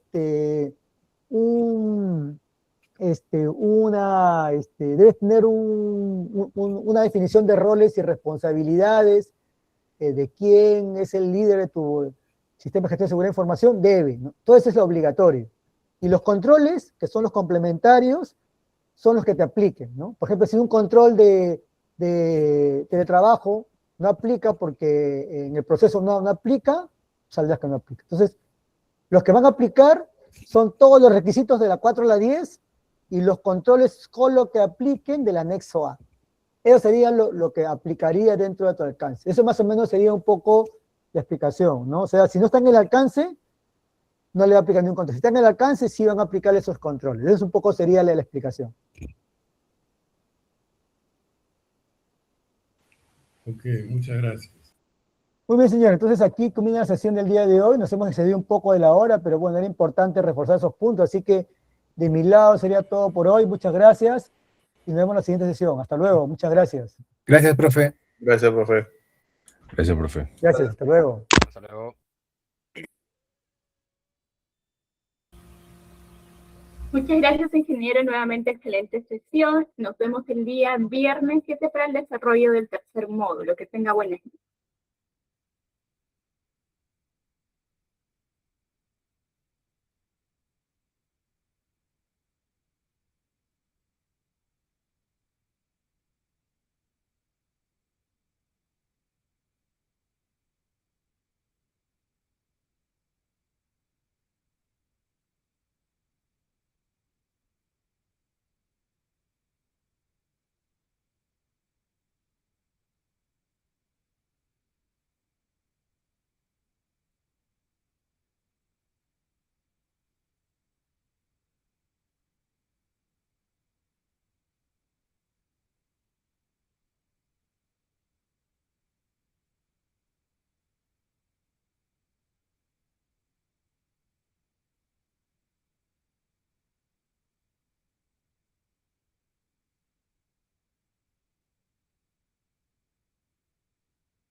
Estimados profesionales,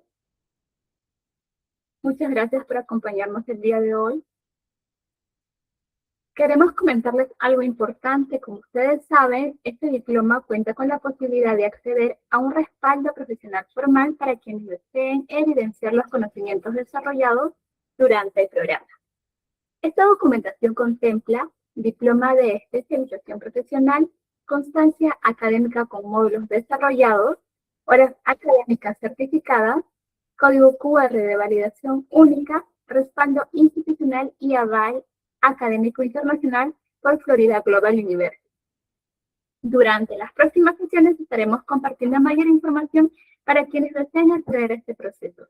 Por ahora los invitamos a continuar participando activamente del diploma. Muchas gracias, que tengan buenas noches.